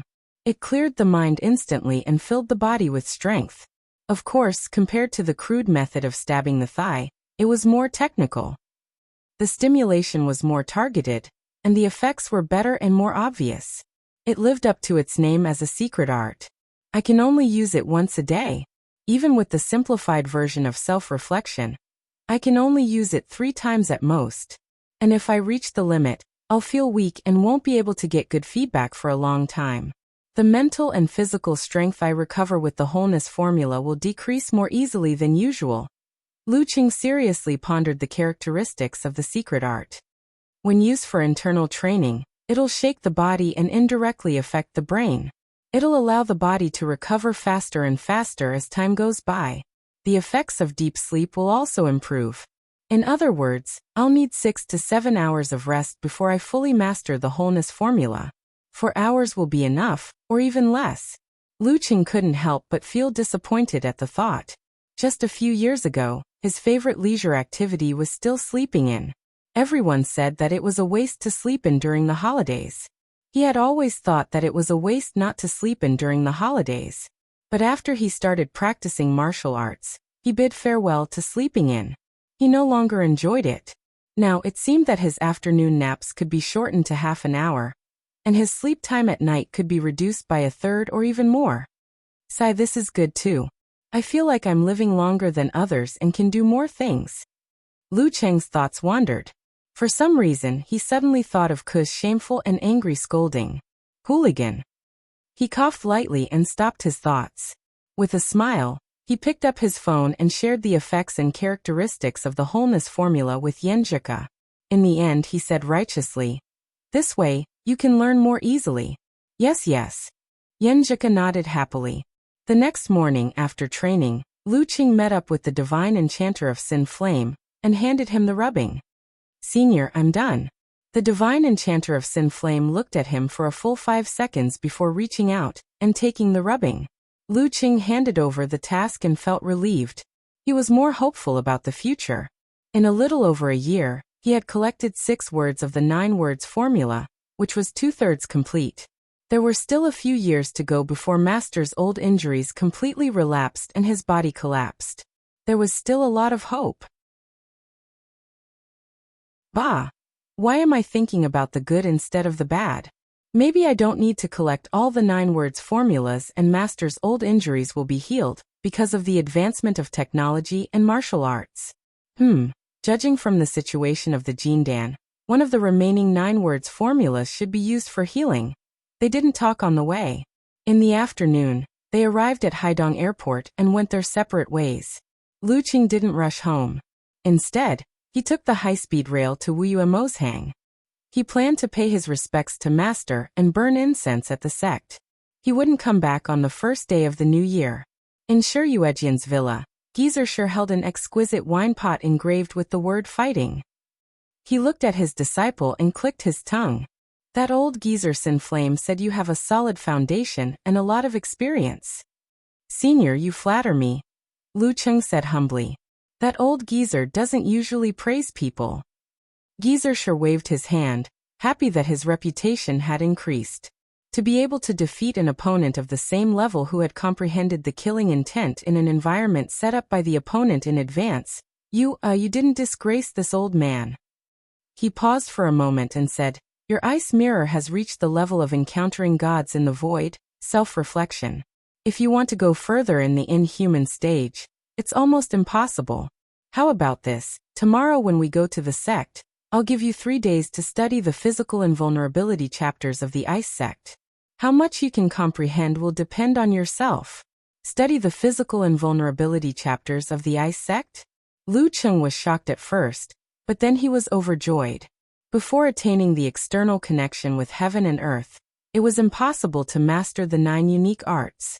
However, it was still possible to comprehend something from them and draw parallels. Didn't Peng Liyun imitate and create 2 martial arts by referencing 9 Heavens Ensemble and Thunder from a Clear Sky, Cloudless Thunder Blade? Although they weren't simplified physical invulnerability, they were still quite extraordinary. Moreover, they were faster and more suitable for the user. In Peng Liyun's hands, they weren't much worse than Thunder Seal or Fiery Thunderbolt. Did Master acknowledge my accumulation and experience? Thank you, Master. Lu Qing blurted out. Geezer sure glared at him and said, Why don't I see you thanking me usually? Master, I keep my gratitude in my heart. I only express 1/10 of it. Lu Qing had learned a lot from Talker, so he tried to diffuse the situation with a smile. The next morning, in the Songtao Pavilion of the Ice God sect, Lu Qing sat on the balcony, his eyes reflecting the pine forest and green sea. However, a clear image of his body appeared in his mind. His flesh wriggled and stopped the wounds, healing them quickly one by one. After an unknown period of time, he felt that the internal injuries from the battle with Muko Yamashita were at least half healed under the effects of the pills and self-reflection. I'll be fully healed in 2 or 3 days. Lu Qing exhaled. His ears twitched as he heard deliberately light and silent footsteps approaching. He stood up slowly, withdrew his aura, and walked slowly to the door. After waiting for a dozen seconds, there was a sudden knock on the door. Lu Qing reached out and pulled open the door. Mo Jingting's curled fingers froze in midair, as though she was shocked. Hello, Junior Martial Uncle.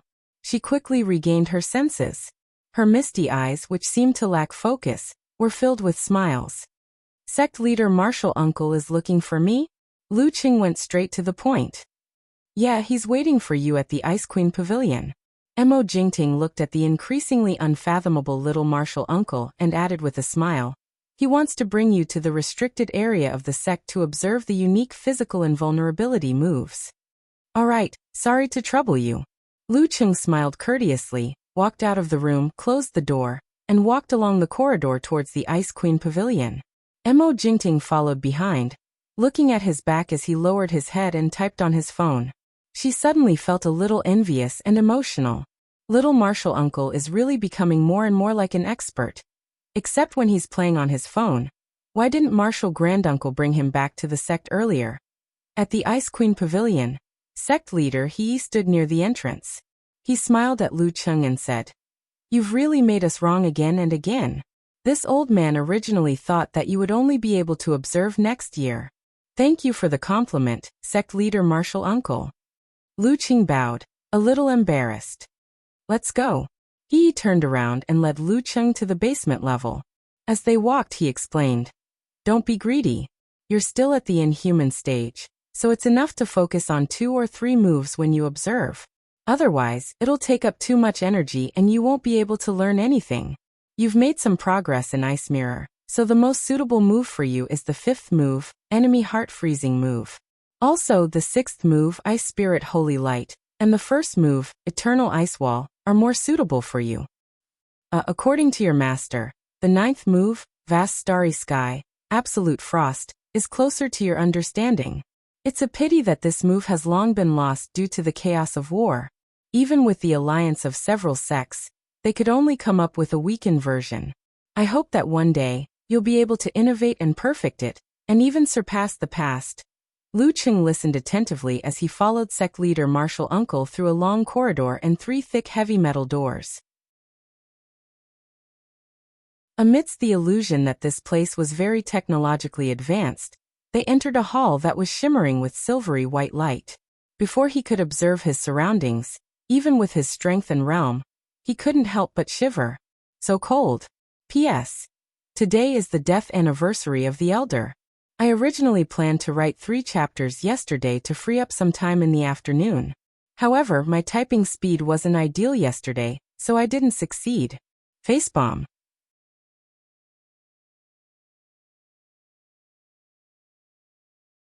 Chapter 522. The entire hall was covered in a cold silver color, as though it was made of special metal. Here, it was filled with whistling cold winds, falling goose feathers, and sparkling crystals. It was so cold that it was like a place of 2 extremes. Yes, in the middle of the mountain, where it was isolated from the outside world, there was a terrifying snowstorm raging, as though it wanted to bury all living things. Lu Qing subconsciously circulated his flame force to warm his body. Looking around, he realized that the source of the snowstorm came from 9 paintings hanging in different positions. They were made of special materials, like cloth or silk, and had different charms. Some were dark and cold, Some were covered in snow and wind, some were crystal clear, and some were white. Together, they formed an illusory world of ice and snow. With so many objects with charms placed together, it was easy to attract and influence the outside world, forming a cycle. It was different from taking them out individually, where one could only sense them by touching them. Luqing nodded thoughtfully, his gaze sweeping the other places. At the corresponding positions of the 9 paintings, there was a stone platform on which different items were placed. Some were golden pages, some were crystal items, some were plain, and some were full of charm. The 9 stone platforms were like stars, surrounding a transparent cabinet in the center. Inside the cabinet was the ice essence bead, which seemed to be condensed by blue light. It was also the source of the unusual scene in this place. Different paintings correspond to different visualizations of different unique arts. The stone platforms below them have written descriptions of the practice, explanations of the moves, and the charms left behind by previous generations of physical invulnerability grandmasters. You can combine them and comprehend them. Don't blindly follow the visualizations. It's better to not have books than books. Martial arts are improved over time. He gave a brief explanation and smiled. Stay here for 3 hours every day. Don't force yourself. Don't think that you can withstand the harsh environment here just because you have Emperor Yen force. Be careful of the cold charm seeping into your bones. You may get arthritis for no reason, and it will affect your progress to physical invulnerability. Thank you for your advice, sect leader. I understand. I'll stay here from 1:30 to 4:30 every day. Luqing knew what was good for him and bowed sincerely. Good. Comprehension is up to you. I'll take my leave first. That's the enemy heart freezing move. The ice mirror is a simplified version of it. That's the ice spirit holy light, the ancestor of the ice burning. It comes with a set of saber and sword techniques. You can take a look and try to understand it. Even if you don't learn how to use weapons, you can still integrate it into your fists and legs. That's the eternal ice wall, a purely defensive martial art. But you youngsters have a broader mind. Maybe you can come up with other uses. That's the boundless starry sky, one of the 2 killing moves of the ice sect. Since the thunder, fire, battle, and plague of the 5 sects of Taoism had condensed the physical invulnerability-related techniques into 9, many of the later generations imitated and categorized them. The 1st to 7th forms were physical invulnerability techniques with different effects, while the 8th and 9th forms were the most powerful killer moves. They were named differently to differentiate them. For example, the 8th form of the Thunder sect, Thunder from a Clear Sky, Cloudless Thunderblade; the 9th form of the Fire sect, 9 rotations of 5 flames, Descent of the Sun; the 9th form of the Fighting sect, Wrath of the Dumu, Heavenly Punishment of the Star Palace; the 8th form of the Plague sect, Demons, and Monsters, Road to the Underworld; and the 9th form of the Dark sect, Dark Devouring the Sun, Descent of the Eternal Night.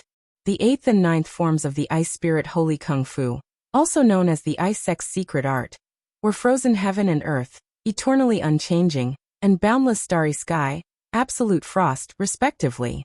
After giving the instructions, he didn't waste any more of Luqing's time. He slowly walked out of the place and closed the heavy door, isolating the inside from the outside world. Luqing weighed the pros and cons before striding towards the location of the enemy heart-freezing move. The ice mirror had already become the core of his martial arts. It would be best if he could understand and improve upon it. The painting seemed to be carved with a mirror made of ice crystals, but if one looked closely, they would find that it seemed to be more like a transparent heart with all 7 orifices. As the cold fog around it shrank and expanded, it seemed to come alive and was beating. Luqing tried to understand it directly, but to no avail. Then he flipped through the text descriptions, diagrams, secret manuals, notes left behind by the predecessors, and the insights left behind by the ancestral masters. He went through them one by one, seriously and attentively. When he had a grasp of the overall situation, and had a certain level of understanding, he walked back to the front of the visualization diagram. Once again, he entered meditation and tried to comprehend it calmly. 3 hours passed quickly. Luqing woke up from the cold with his flame force circulating naturally. His body was shivering uncontrollably. It's been a long time since I had this feeling. No wonder Master only gave me 3 days. Otherwise, even if I only came here for 3 hours a day, I wouldn't be able to take it. I would have to wait for at least 10 days to half a month before I can enter this place again. Lu Qing transformed his flame force into Emperor Yan and stopped shivering. He waited patiently for He to open the door as though nothing had happened. As for the enemy heart-freezing move, he didn't understand much due to his low realm. He only vaguely understood that not only could it be used to control one's body, but it was also the nemesis of negative emotions. It could also be used to connect with the outside world. Within a certain range, one could see the enemy's emotions and changes in their muscles. In other words, the god who looked down on him could also see his opponent. Based on this, Lu Qing had a preliminary idea of how to train after the ice mirror. On the second day, he comprehended the ice spirit holy light. This was a unique skill that strengthened the ice spirit force. It could be released without dissipating, and it could be condensed into blades and swords. It was a set of moves and techniques. Lu Qing couldn't understand the essence of the technique, so he couldn't increase his force. However, with the support of encountering gods in the void, self-reflection, he could barely be considered a beginner. As for the bladesmanship and swordsmanship, he studied them seriously for quite some time. Combined with the notes of predecessors, he gained some insight into the simple changes. On the third day, he found a possible way to improve his ice armor from the compression and thickening of the Millennium Ice Wall. As this was a purely defensive technique, there weren't many details related to it.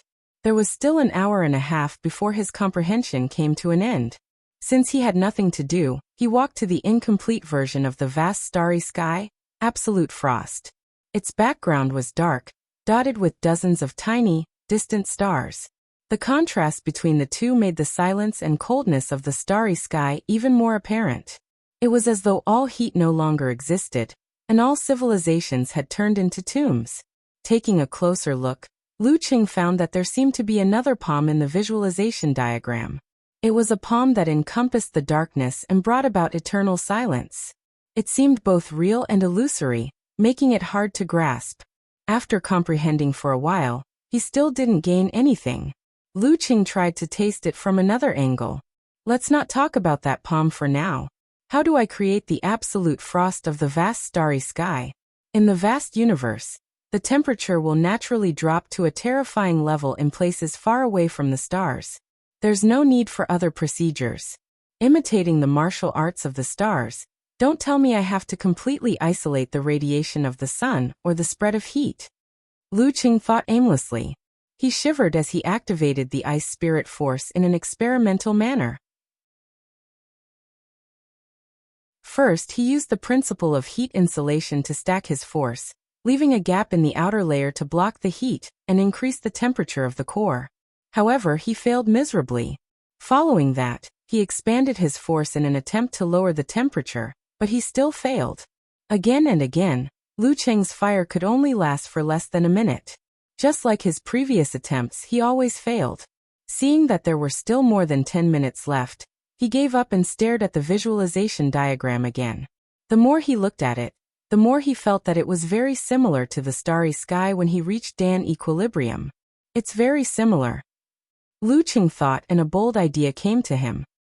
I can't feel the charm of the diagram, but I can directly imitate its state.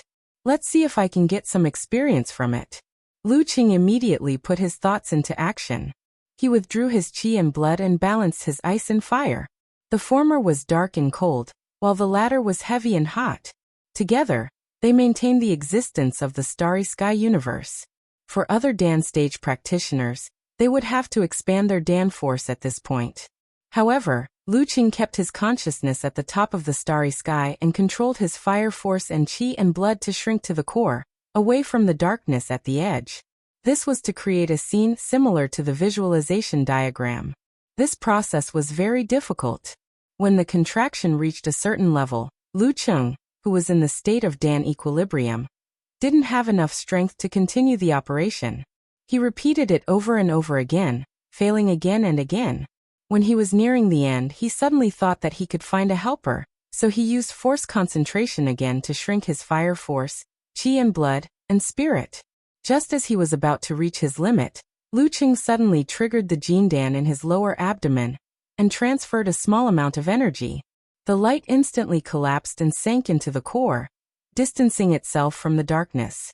This allowed the starry sky to appear in a state similar to a visualization diagram.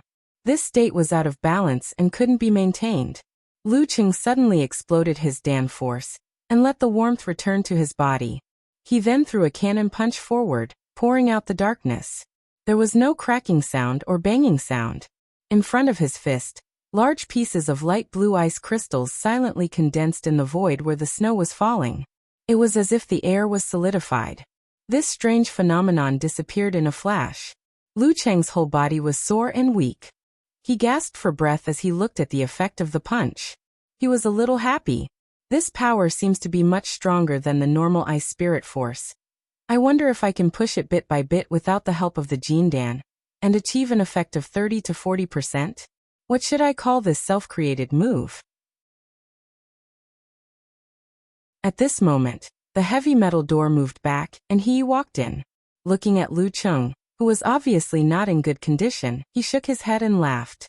You don't have to work so hard. This place is also yours. You'll have plenty of chances to come back in the future. Sooner or later, you'll get something. I'm already getting something now, Lu Cheng muttered and replied with a smile. Sect leader Martial Uncle is right. I'll keep this a secret until I can use a weaker version without the help of the Jindan. I'll let Taoist or Runli experience it in April. P.S. It's the end of the month. Looking for recommendation tickets and monthly tickets.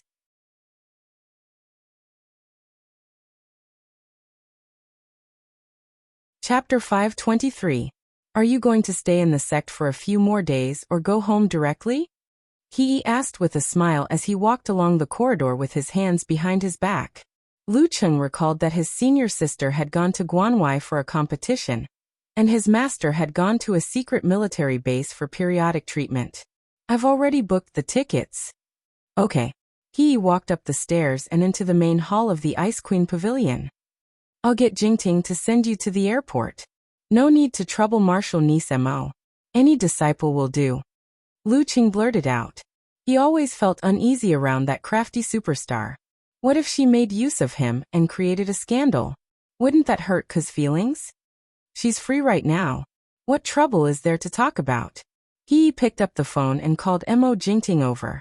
Lu Qing couldn't refuse good intentions. Since what was done couldn't be undone, he didn't say anything else. He just had to keep his distance later. Also, after that concert, Mo Jingting had clearly restrained herself from doing anything that could cause misunderstandings. While waiting, he unlocked his phone and said to Yen Zheka with a big smile.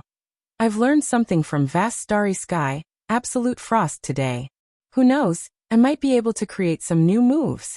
Since it was midnight and the girl was still asleep, Lu Qing didn't wait for a reply and added. I plan to keep this a secret for now. We'll talk about it after I actually create something. Yeah, I can use this time to talk to Master about this and get some pointers. After a while, Mo Jingting arrived at the Ice Queen Pavilion with her car keys in hand. Her tight-fitting dark blue jeans accentuated her tall figure and slender legs. She casually put on a short beige jacket, and her straight hair casually draped over her shoulders. She looked more like a girl next door than a movie star. Young Martial Uncle, aren't you going to have dinner before you leave?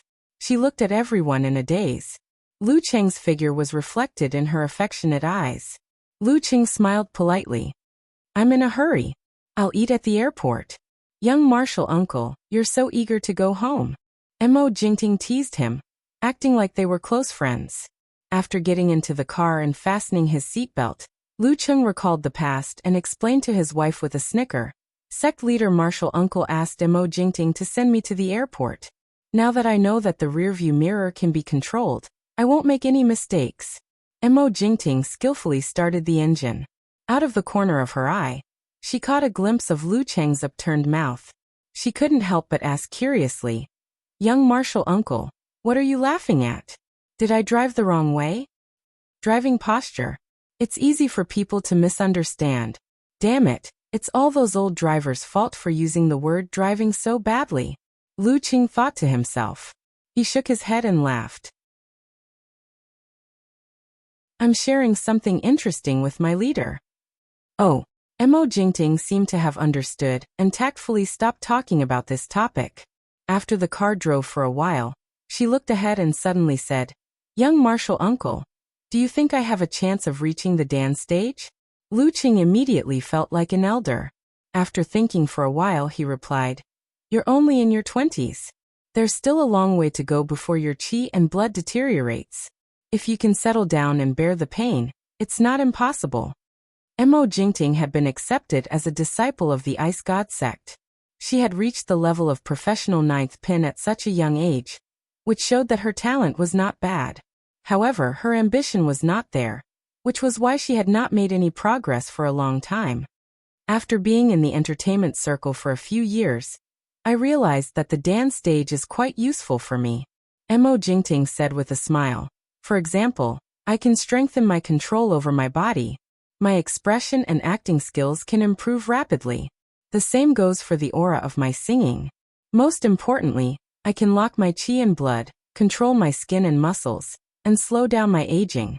I'm really interested in reaching the dance stage. If I encounter any difficulties, young martial uncle, you have to help me. Your master is more senior than me, and there's also the sect master. How can I help? Lu Qing subconsciously rejected her request. Mo Jingting laughed softly and suddenly changed the topic. Senior Zhu Tai has been at the inhuman stage for a long time, but he's still stuck at professional fifth pin. He's almost 30 years old, so there's almost no hope for him to reach the physical invulnerability stage. Junior Lei Fong is almost 25 years old, but he still hasn't refined his root pulp and made a breakthrough. If this drags on for another 2 years, I feel that even if he does reach the dance stage, he won't have much spirit left. Lu Qing listened quietly to Mo Jingting talk about the situation of the people in the sect, occasionally interrupting. They arrived at the airport in Shanggao in a harmonious manner. Waving goodbye, Mo Jingting watched his back as he entered the departure hall. She retracted her gaze, smiled faintly, and sighed. She picked up another phone, opened WeChat and glanced at it. This was the number she used to test men. Back then, Lei Fong had a soft spot for this little senior sister, and started a passionate pursuit. Mo Jingting was a little tempted and wanted to give it a try. However, after being in the entertainment industry for so many years, she was used to seeing the ugly faces of men. She specially got a number, found a full set of third-rate photos, and registered a new WeChat account. After adding her circle of friends, she sent a friend request to her junior brother, which was easily accepted. In the subsequent conversations, Lei Fong was even more flirtatious and vulgar, which allowed her to see a different side of her junior brother. Since then, Mo Jingting had given up on the idea and only maintained a relatively ambiguous relationship with Lei Fong, unwilling to take the next step. After hearing that Yan Zheka had gone abroad to study, she thought of how her little senior uncle would be all alone and unable to sleep.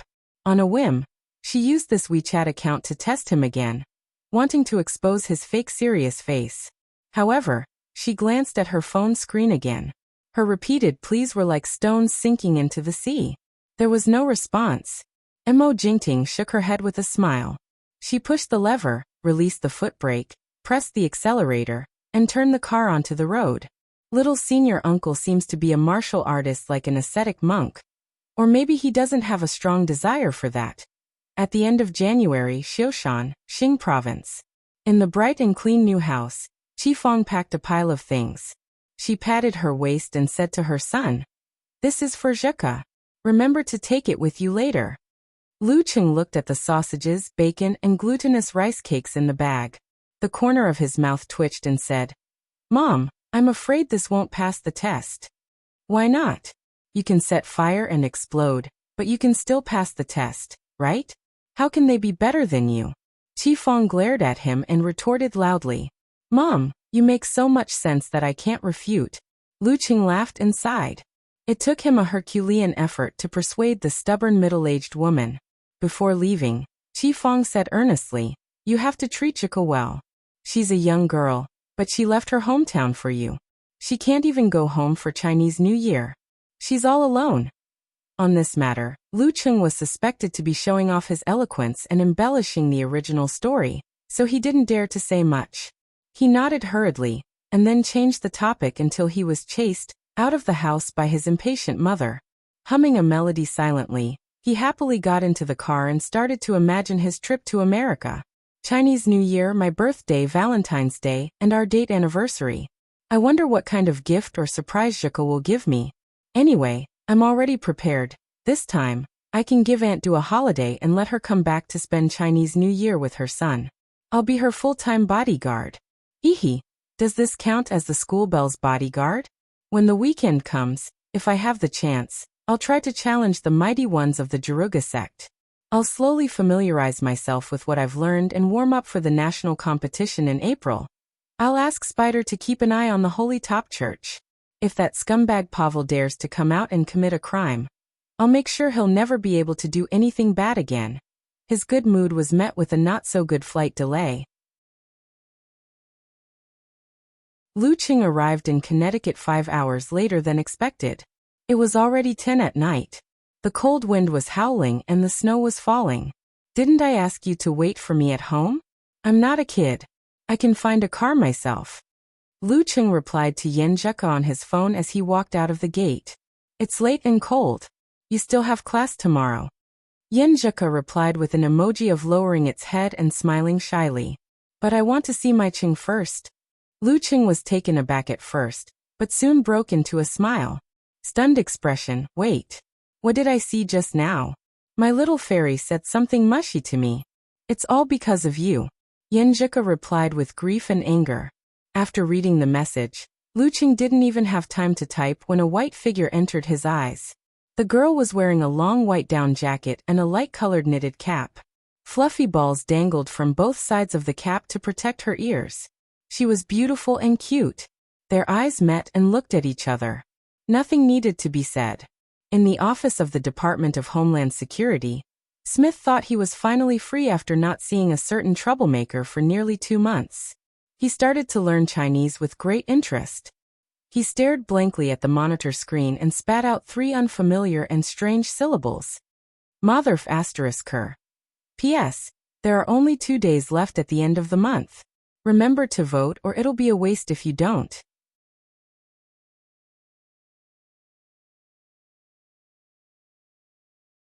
Chapter 524. Lu. As Smith often called him that, Lu Qing already had a reaction to it.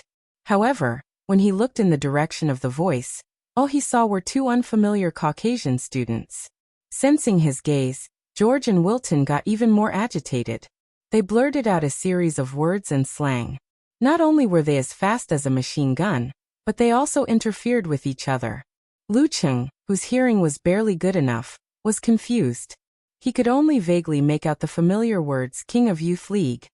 However, the professional security guard, who had put some distance between them, understood most of it. That Asian boy is in the top 4 of the King of Youth League. He's the idol of those 2 students.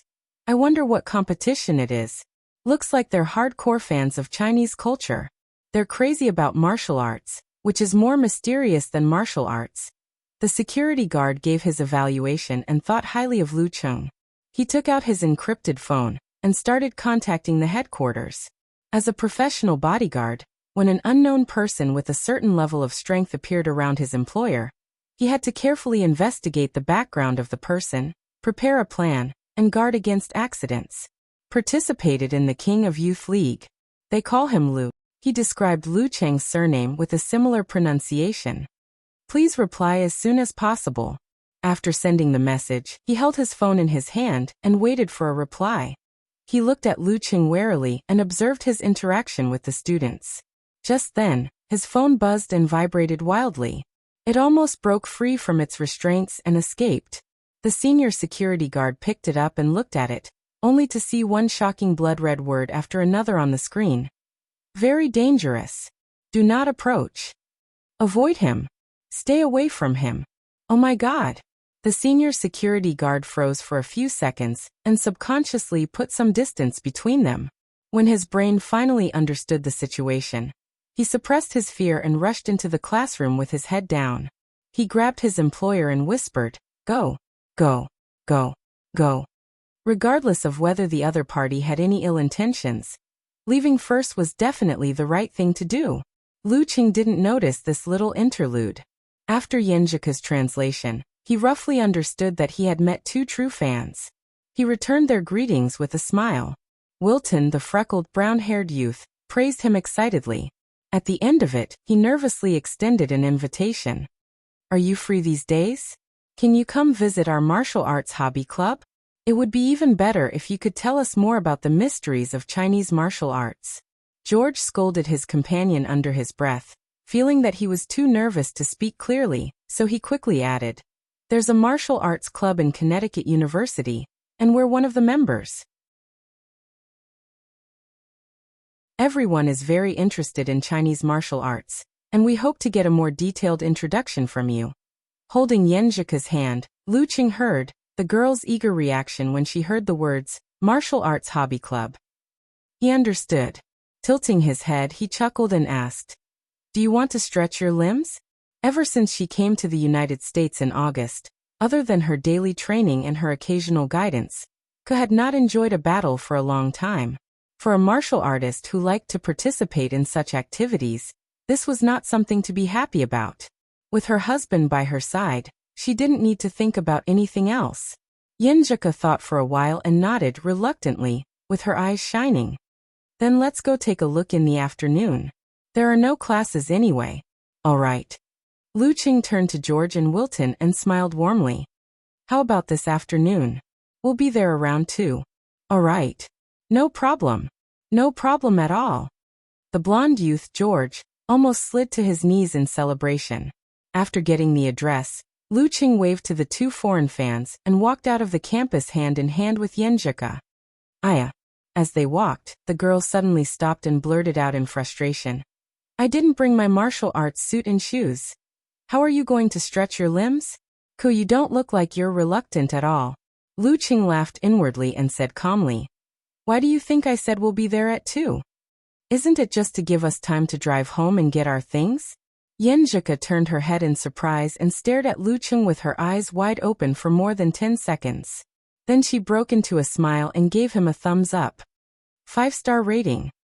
"I didn't even get it. What should I do? I feel like Chung has surpassed me in terms of intelligence. Poo poo poo. No way. It must be because I'm sleepy." Thinking of this, she quickly changed the topic. "Then what are we having for lunch?" Before Yenjika could finish, she remembered something. She took out her phone, unlocked the screen, lowered her head and started typing. Lu Qing did the same. After a while, the girl waved her phone and suggested a little proudly, "Let's have this one. It's in a commercial building nearby. It's a seafood restaurant in Connecticut that has been operating for decades. This is a guide I made in my spare time from studying." Looking at the address, route and name of the restaurant on the girl's screen, Lu Qing suddenly laughed and raised his phone to show her the screen. The same picture and the same words. "What a coincidence. I made a guide too," he said with a smile. Yenjika focused her eyes and smiled like a flower. The tacit understanding grew, and the two of them swung their hands together, following the route given by the map. They slowly walked forward, glancing at each other from time to time, and then smiled as they turned their heads to look to the side. Around them, white snow pressed down on the branches, and students walked back and forth. 2:00 in the afternoon at the Martial Arts Hobby Club. At home, Yenjika had already tied her hair into a ponytail and changed into a full set of white martial arts suit with black edges. She looked both youthful and charming, and her face was so radiant that George, Wilton, and the other martial arts club members couldn't take their eyes off her. They couldn't believe that it was the usually old-fashioned and conservative Sophia. Although the two countries had different aesthetic standards, their cultures had influenced each other for many years. True beauty was still recognized. Sophia's features were exquisite, but her figure was too average. George and Wilton looked at each other and shook their heads. They were loyal fans of big breasts and big buttocks. They found Susan very sexy. In comparison, Yenjika was an angel who could be appreciated with a calm mind. After chatting for a while, Lu Qing, who knew what his wife was thinking, suggested actual combat training. George pointed at the slender Yenjika and blurted out in shock, "Is there a problem?" Yenjika knew that she was being discriminated against, and felt a little annoyed. Thinking of Ren, who looked like a cartoon character and a doll, George quickly shook his head. No problem. Lucheng laughed and raised his right hand to announce the start of the match. George gathered his thoughts and got into a boxing stance. He took a few tentative steps and threw a punch. Yenjika shook her shoulder and turned her arm into a spear. With a snap, she stabbed at her opponent's throat, forcing him to raise his fist and shrink his head to defend himself. With her joints springing and fascia stretching, the girl took advantage of the opportunity to launch 24 blizzard strikes. After 3 punches in a row, she suddenly swung her waist, tightened her trousers, and gave a low kick. George, who was already a little flustered, was suddenly kicked. He raised his right leg to block and swung back, and his body fell forward. Next, Lucheng reached out to support George and let Wilton take over. This Caucasian student's skills were probably only of amateur third pin, but his body condition was good and his arm strength was sufficient. Overall, he was probably of amateur first pin. It was a pity that he couldn't make full use of his strength. Wilton was slightly weaker than George, but Yenjika, who hadn't used her skills for a long time, let go of one opportunity after another to prolong the match. However, the result was not in doubt. Wilton was hit by her sliding punch that contained meteor force and almost vomited on the spot. The Caucasian girl, Colleen, was next. Yenjika changed her style and applied what little she learned from watching Lucheng's battle videos into the match. After defeating 5 students in a row, her physical strength was obviously depleted. Her spirit was even worse. A thin layer of sweat appeared on her forehead. She chose to stop and rest. Lucheng helped her wipe her sweat with a towel and asked George and Wilton casually, "You're from Jaruga sect, right?" "We used to be," Wilton answered bitterly. George explained in the same tone, "We left because we couldn't become combat apprentices for a few years." "What's the problem?" Lucheng asked curiously. "We couldn't awaken our own spirit." George sighed and looked at Lucheng expectantly. "Lu, do you think there's hope for us to learn Chinese martial arts? If we can't awaken our own spirit, then it's more difficult to practice still stance. Of course, different martial arts systems focus on different aspects. It's not impossible for them to enter meditation." Lucheng thought for a moment and said, "Calming the mind and focusing on the mind are the prerequisites of most martial arts and combat sections. However, everyone's methods are different. Jaruga combines self-hypnosis, Mission Sect leaves their worries to God, and our country's martial arts emphasizes daily practice to get rid of distracting thoughts and seek for peace of mind. If you can't do this, you can only place your hopes on modern scientific research or cult-like martial arts. When we practice Jaruga, we can become very quiet, but we can't feel our own spirit," Wilton answered bitterly. "Is it because our awareness is too strong, and we instinctively resist self-hypnosis?" Lucheng saw that more and more martial arts club members had gathered around. He pondered for a moment and said, "Then I'll do a few moves and you guys can feel it." After that, he took off his jacket and let Yenjika hold it. He got into a stance and slowly punched and pulled back his arm. There was nothing special about his moves, and they were so slow that they were useless in actual combat. George, Colleen, and the rest watched blankly, not knowing what was going on. Gradually, they felt that Lucheng's movements were like the gentle surface of a lake or the unfolding of clouds. They couldn't help but become quiet, unwilling to disturb the natural harmony or disturb the peace in their hearts. Away from the hustle and bustle of the city, at this moment, they seemed to see the deep blue sea and the sparkling waves under the moonlight. When Lucheng stopped his slow punches and kicks, the surroundings were as silent as a church that had just finished praying. "There's hope for those who were quiet just now." He smiled, took his jacket from Yenjika and put it on. He whispered, "Do you want to fight a few more rounds? Or do you want to shower and go home?" "I'll shower at home. I forgot to bring shampoo and facial cleanser." The girl bit her lip and replied. She felt that her IQ was at its lowest today. Lucheng laughed, pulled the girl over, waved to George and the rest, and walked slowly towards the entrance of the martial arts club. It was only then that George and the rest woke up from their daze, as though they had just heard a symphony that cleansed their hearts. Lu Cheng and Yenjika's figures had already disappeared at the entrance, leaving behind some whispers in Chinese. Is this the result of your understanding of enemy heart-freezing move? Yeah, Kochian has a good eye. At the same time, a security company sent out a warning to its partners.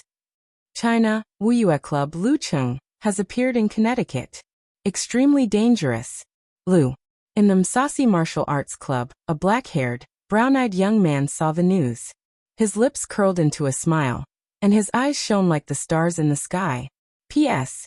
Looking for monthly votes on the last day. Oh right, something might happen in the afternoon, but it hasn't been decided yet. If I don't update at 7, then it will be at 11.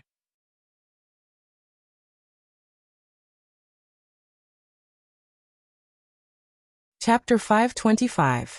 After leaving the martial arts hobby club, Lu Cheng and Yenjika went straight home.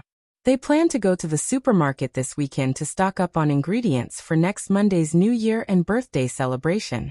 After showering, drying her hair and changing into a fresh set of home clothes, Yenjika stood in front of the bed. She spread her arms and leaned back, falling into the blanket comfortably. Then she said coquettishly, "Ching Cheng, I'm going to sleep first. Come and massage me until I fall asleep." Okay. Lu Cheng smiled and leaned over. Controlling his body, he used the most suitable strength to release the tremor force to relieve the tension and deep tiredness in her muscles.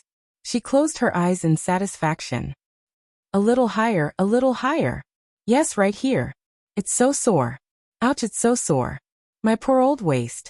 Yenjika guided her personal masseur. Before she finished her words, she suddenly felt Lu Cheng's movement stop.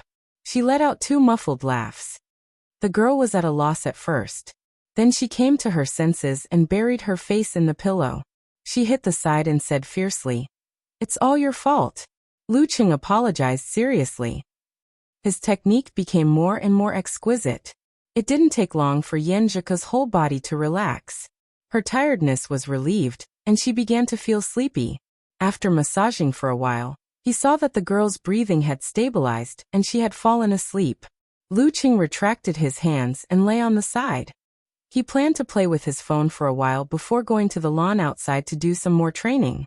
Just as he got into position, Yenjika rolled over as if she had an automatic radar. She wrapped her arms around her chest and raised her right leg slightly above her knee. In the blink of an eye, Lu Cheng was tied up. The culprit didn't move at all. She was sleeping soundly. Who is sleeping so soundly? Lu Cheng looked at the girl's quiet and beautiful face with a smile. Looking at her, he suddenly felt a little sleepy. Sleeping so soundly. This kind of life is so relaxing. Relaxing. Relaxing. Lu Cheng didn't resist the call. He hugged Yenjika, closed his eyes and fell asleep. Lu Cheng didn't know how long he had slept. When he woke up, it was already dark outside. It was quiet everywhere. Only a faint light shone through the curtainless window, casting a faint glow on the room. What time is it? Yenjika opened her eyes in a daze and asked casually. Lu Cheng smiled lazily and said, "It's just getting dark, about 6 o'clock. Yes. Yenjika changed her position and lay side by side with Lu Cheng. She said lazily, "I'm a little hungry. Mine is already protesting." Lu Cheng tilted his head and looked at the girl's small and delicate ears. "Let's not make any troublesome dishes later. We'll defrost the meat, cut it into pieces and roast it. We have several kinds of dipping sauces from Xiaoshan, Songcheng, Dongying, and Gali at home. You can choose whatever you want." Yenjika planned generously. "Then we'll wash some vegetable leaves." As she spoke, she suddenly bit her lower lip and said in an aggrieved manner, "But what if I don't want to move? I just want to lie down like this. What a coincidence." "Me too." Lu Cheng felt that he was both captured by his little fairy and the quilt. "Do you want to starve your wife to death?" Yenjika snorted. I'll get up. I'll get up right away." Lu Cheng struggled to turn around and leave the quilt, only to find that the girl also sat up. Seeing his surprised and confused expression, Yenjika raised her chin and looked to the side. "I have to supervise you." Although she said she was supervising, she dominated the whole process. Not only did she busy herself, but she also gave orders. When the electricity was plugged in and the meat in the roast pot was sizzling, the process finally came to an end. The surroundings were peaceful, the lights were warm, and the aroma of the meat filled the air. Lu Cheng and Yenjika looked at each other, smiled, and raised their glasses. It was impossible to be touched so often in life. This was enough. Don't overcook the meat. The fat parts of the beef are easy to crumble and the texture will harden. The girl recalled her past experience and dug out her experience of roasting meat, trying to make herself seem omnipotent. I'm Coach Yen. Halfway through the meal, Lu Cheng suddenly stopped and turned to look at the door. What's wrong? Yenjika asked blankly. Someone is approaching. Lu Cheng stood up and walked to the door. He looked relaxed and didn't feel any danger. After 10 or 20 seconds, the doorbell rang. He counted to 3 and opened the door.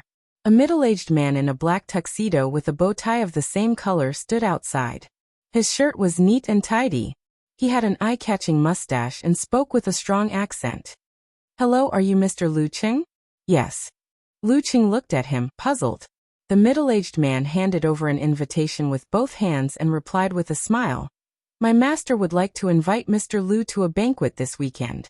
If possible, he hopes that you can have a friendly duel with him. This will not be made public. Only the guests of the banquet can watch. A challenge is coming? Lu Cheng thought. He took the invitation and opened it. He saw the logo of a fist holding a trident in the Msasi Martial Arts Arena, the location of the banquet, the exact time, and the name of the signatory. Brandon. Lu Cheng read out the name and knew who it was. He looked up at the middle-aged man and nodded politely. I'll be there on time. Thank you. The middle-aged man placed his right hand on his chest and bowed. After sending him off, Lu Cheng closed the door and met Coach Yan's scrutinizing gaze. What's the matter? Yenjika could only vaguely hear the words banquet and duel. Brandon from the Jaruga sect wants to challenge me at a banquet of high standards. Lu Cheng smiled casually. Brandon was the most popular grandmaster of martial arts in the Msasi Martial Arts Arena in recent years. He was only 22 years old and had already become a senior, which was equivalent to an inhuman. He had just turned 24 this year and was one of the top rising stars in the entire United States. His father, Adrian, was also a veteran martial artist. He was the middle-aged Caucasian man wielding a big sword that Lu Cheng saw when he first arrived at the Msasi Martial Arts Arena. 2 veterans in one family had established the Jackson family's position in Connecticut. When? Yenjika's eyes sparkled as she asked with great interest. For such a formal challenge, safety was guaranteed. Moreover, both parties were at the inhuman stage and had strong control. Therefore, she wasn't worried. Tomorrow night. Lu Cheng acted like an American movie. He bent down and extended his hand. Miss, would you like to go with me? My pleasure. Yenjika smiled sweetly and extended her hand. The next day at 7 in the evening, the couple arrived at the Riverside Manor in Songqing University's martial arts suit as a couple's outfit. Under the guidance of the servant, they entered the banquet hall. Lu Cheng's nose itched with the smell of perfume, making him want to sneeze. He and Yenjika weren't dressed impolitely because the host of the banquet was also in a martial arts suit. Brandon stood by the floor-to-ceiling window, holding a glass of golden champagne. He raised his glass at Lu Cheng and Yenjika with a smile. He had black hair and brown eyes. He was tall and muscular, and his skin was close to bronze. He was full of power and pressure. Taking a sip of the champagne, Brandon laughed from afar. Are you going to give us an opening dance or an ending dance? As he spoke, he pointed at the open-air martial arts arena outside to prevent Lu Cheng from misunderstanding. The place was brightly lit, as though it was daytime. Huge Roman-style stone pillars stood there. I don't have a problem with either, Lu Cheng replied with a smile. Then let's do it now. I can't wait. Brandon smiled apologetically. The conversation between the two of them attracted the attention of the guests. Numerous gazes were cast on them, and they were all overflowing with interest. Lu Cheng looked around and asked in a low voice, Where's the referee? Referee. Brandon shrugged his shoulders. I hate referees. A formal challenge requires a referee. Otherwise, I'd rather not accept it. Lu Qing expressed his opinion firmly. Brandon immediately showed an amused expression. As an outstanding martial artist, how can you rely on the protection of the referee? Don't tell me that you're scared and cowardly now that you're away from the referee. Have you forgotten that fighting is an art used on the battlefield? Have you forgotten the boiling blood and the courage of a man? Only those who are used to fighting without any protection are real men and real warriors. If you admit that you're a boy crying in his mother's arms and a shameful coward, then you can leave. Yan Zhika was infuriated by his words. Her body trembled slightly. Let's go. Lu Qing pulled her, turned around calmly, and walked towards the door. If I hadn't experienced those few life and death battles, I would definitely be enraged. However, the more I experience the feeling of walking on the edge of death, the less I want to take the initiative to try it. I'm not afraid, but that doesn't mean I like it. Since I started practicing martial arts, all the battles without a referee were either because I had absolute confidence or because I was forced into it. How can I take the initiative to jump into a dangerous situation? This is completely against my martial arts will. I'm not protecting my reputation. Yan Zhika followed him blankly. She suddenly calmed down under the surprised gazes of the guests. She held Lu Cheng's hand tighter. She felt that he was more courageous than accepting the challenge. All right. At this moment, Brandon clapped his hands and said with a sigh, I can only force myself. Mr. Poke, please be the referee for today's battle. Lu Qing stopped in his tracks and turned around. He calmly met the gazes of those who were looking at him, as if he was a coward. P.S. Don't waste the remaining monthly votes. Also, ask for a guaranteed monthly vote for July. You can vote after midnight.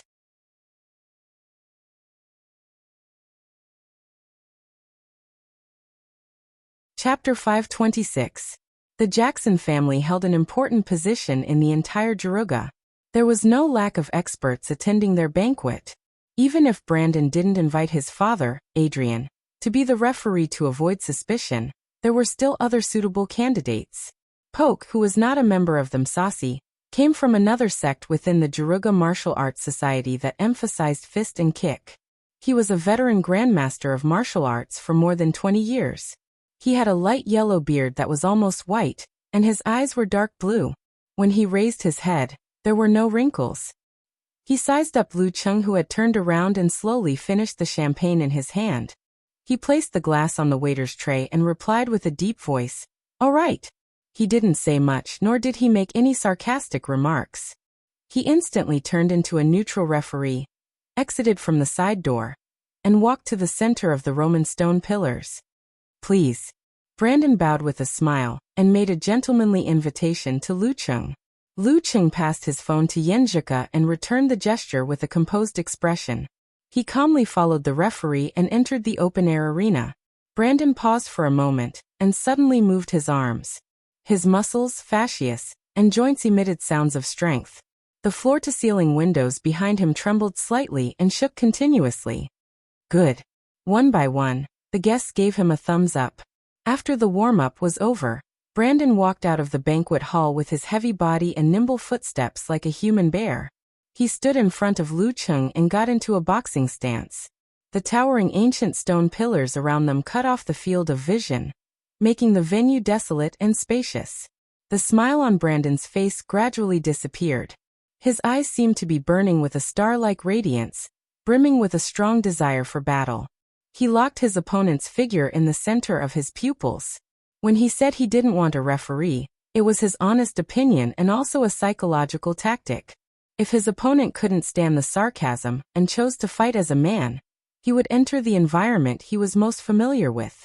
His opponent would definitely be fearful of any unexpected accidents. If he was afraid of danger and insisted on not agreeing to a retro gladiator fight, he would feel dejected even with a referee. He would feel that he had lost a round before the match had even begun. It would be hard for him to show any courage or guts in front of him. Although Lu Cheng's reaction of leaving without hesitation was a little unexpected, it was still considered normal and didn't affect him. At this moment, Poke raised his right hand and thoughtfully reminded him, "Get ready." Immediately after, he waved his hand fiercely. His voice passed through the windows and into the hall. Begin. Just as the referee finished his sentence, Luqing suddenly saw a blinding light erupting from the surface of Brandon's body. The light blinded his vision, and he couldn't see anything clearly anymore. Awakening one's self-spirit was the starting point of the true inheritance of the Jiruga sect. It was also the key to becoming a combat apprentice. From this point onwards, the practitioner would follow a special training method to strengthen one's self-spirit step by step. It would complement and strengthen one's self-spirit with the strengthening of one's physical body, until the mutation of one's cells and genes occurred, giving rise to special, inhuman abilities. The Jiruga sect named these abilities differently from the mainstream. Some were called Sea, some were called stars, and so on. What Adrian and Brandon had awakened were stars. They had the function of heaviness and the mysteries of light. At this moment, Brandon displayed the results of his cultivation in the past year without holding back. Star. Radiant light. Luqing's vision was blinded by white. All he could hear was the sound of his enemy breaking through the air barrier at high speed. Other than that, everything else was covered up. It was as though Luqing had completely lost track of his enemy. Brandon appeared diagonally in front of Luqing in a flash. Exerting strength in his legs, he turned his back halfway and swung his right arm out. Covered in specks of light, he executed a perfect right hook from the bottom to the top, aiming straight for his opponent's chin. With the heaviness of Star and his own strength, he was confident that he could forcefully break through any of his opponent's barriers other than Dan's stage explosion. Moreover, the Jiruga sect's explosion was based on one's self-spirit. There was no need for the so-called qi and blood concentration, like the Chinese martial artists. Although it would result in the loss of the terrifying ability to unify one's force and absolute reaction, it would increase one's speed by a notch. Not only that, but it would also give one a stronger sense of danger. Each had its own advantages and disadvantages. Brandon's current plan was to use the initiative to his advantage and completely suppress his opponent, not giving him the chance to control the rhythm and avoid his weaknesses. Bam! Brandon's fist pierced through the air, causing goosebumps to form on Luqing's chin. However, in a situation where he couldn't see or hear, he quickly raised his right arm and threw a sideways punch, accurately landing on the side of Brandon's uppercut. With a light strike, he deflected his opponent's thick arm, causing it to miss its target. Brandon had anticipated this. He immediately put his left fist into position and combined them. While Luqing's sight and hearing had yet to recover, he launched a series of attacks. Crisp sounds rang out continuously. Not only did his combat techniques carry traces of Musashi, but he also seemed to incorporate the characteristics of Miluo, Nanjing, and other countries. His knee strikes and low kicks were at the peak of perfection, effectively making up for the gaps in his punches. Bam! Bam! Bam! Brandon's punches alternated between hooks and swings. Sometimes they were straight, and sometimes they were pointed. Sparks of light scattered, illuminating the crystals on Luqing's hands, arms, and legs. During this process, he slightly stimulated his own spirit, causing his muscles and tendons to tremble.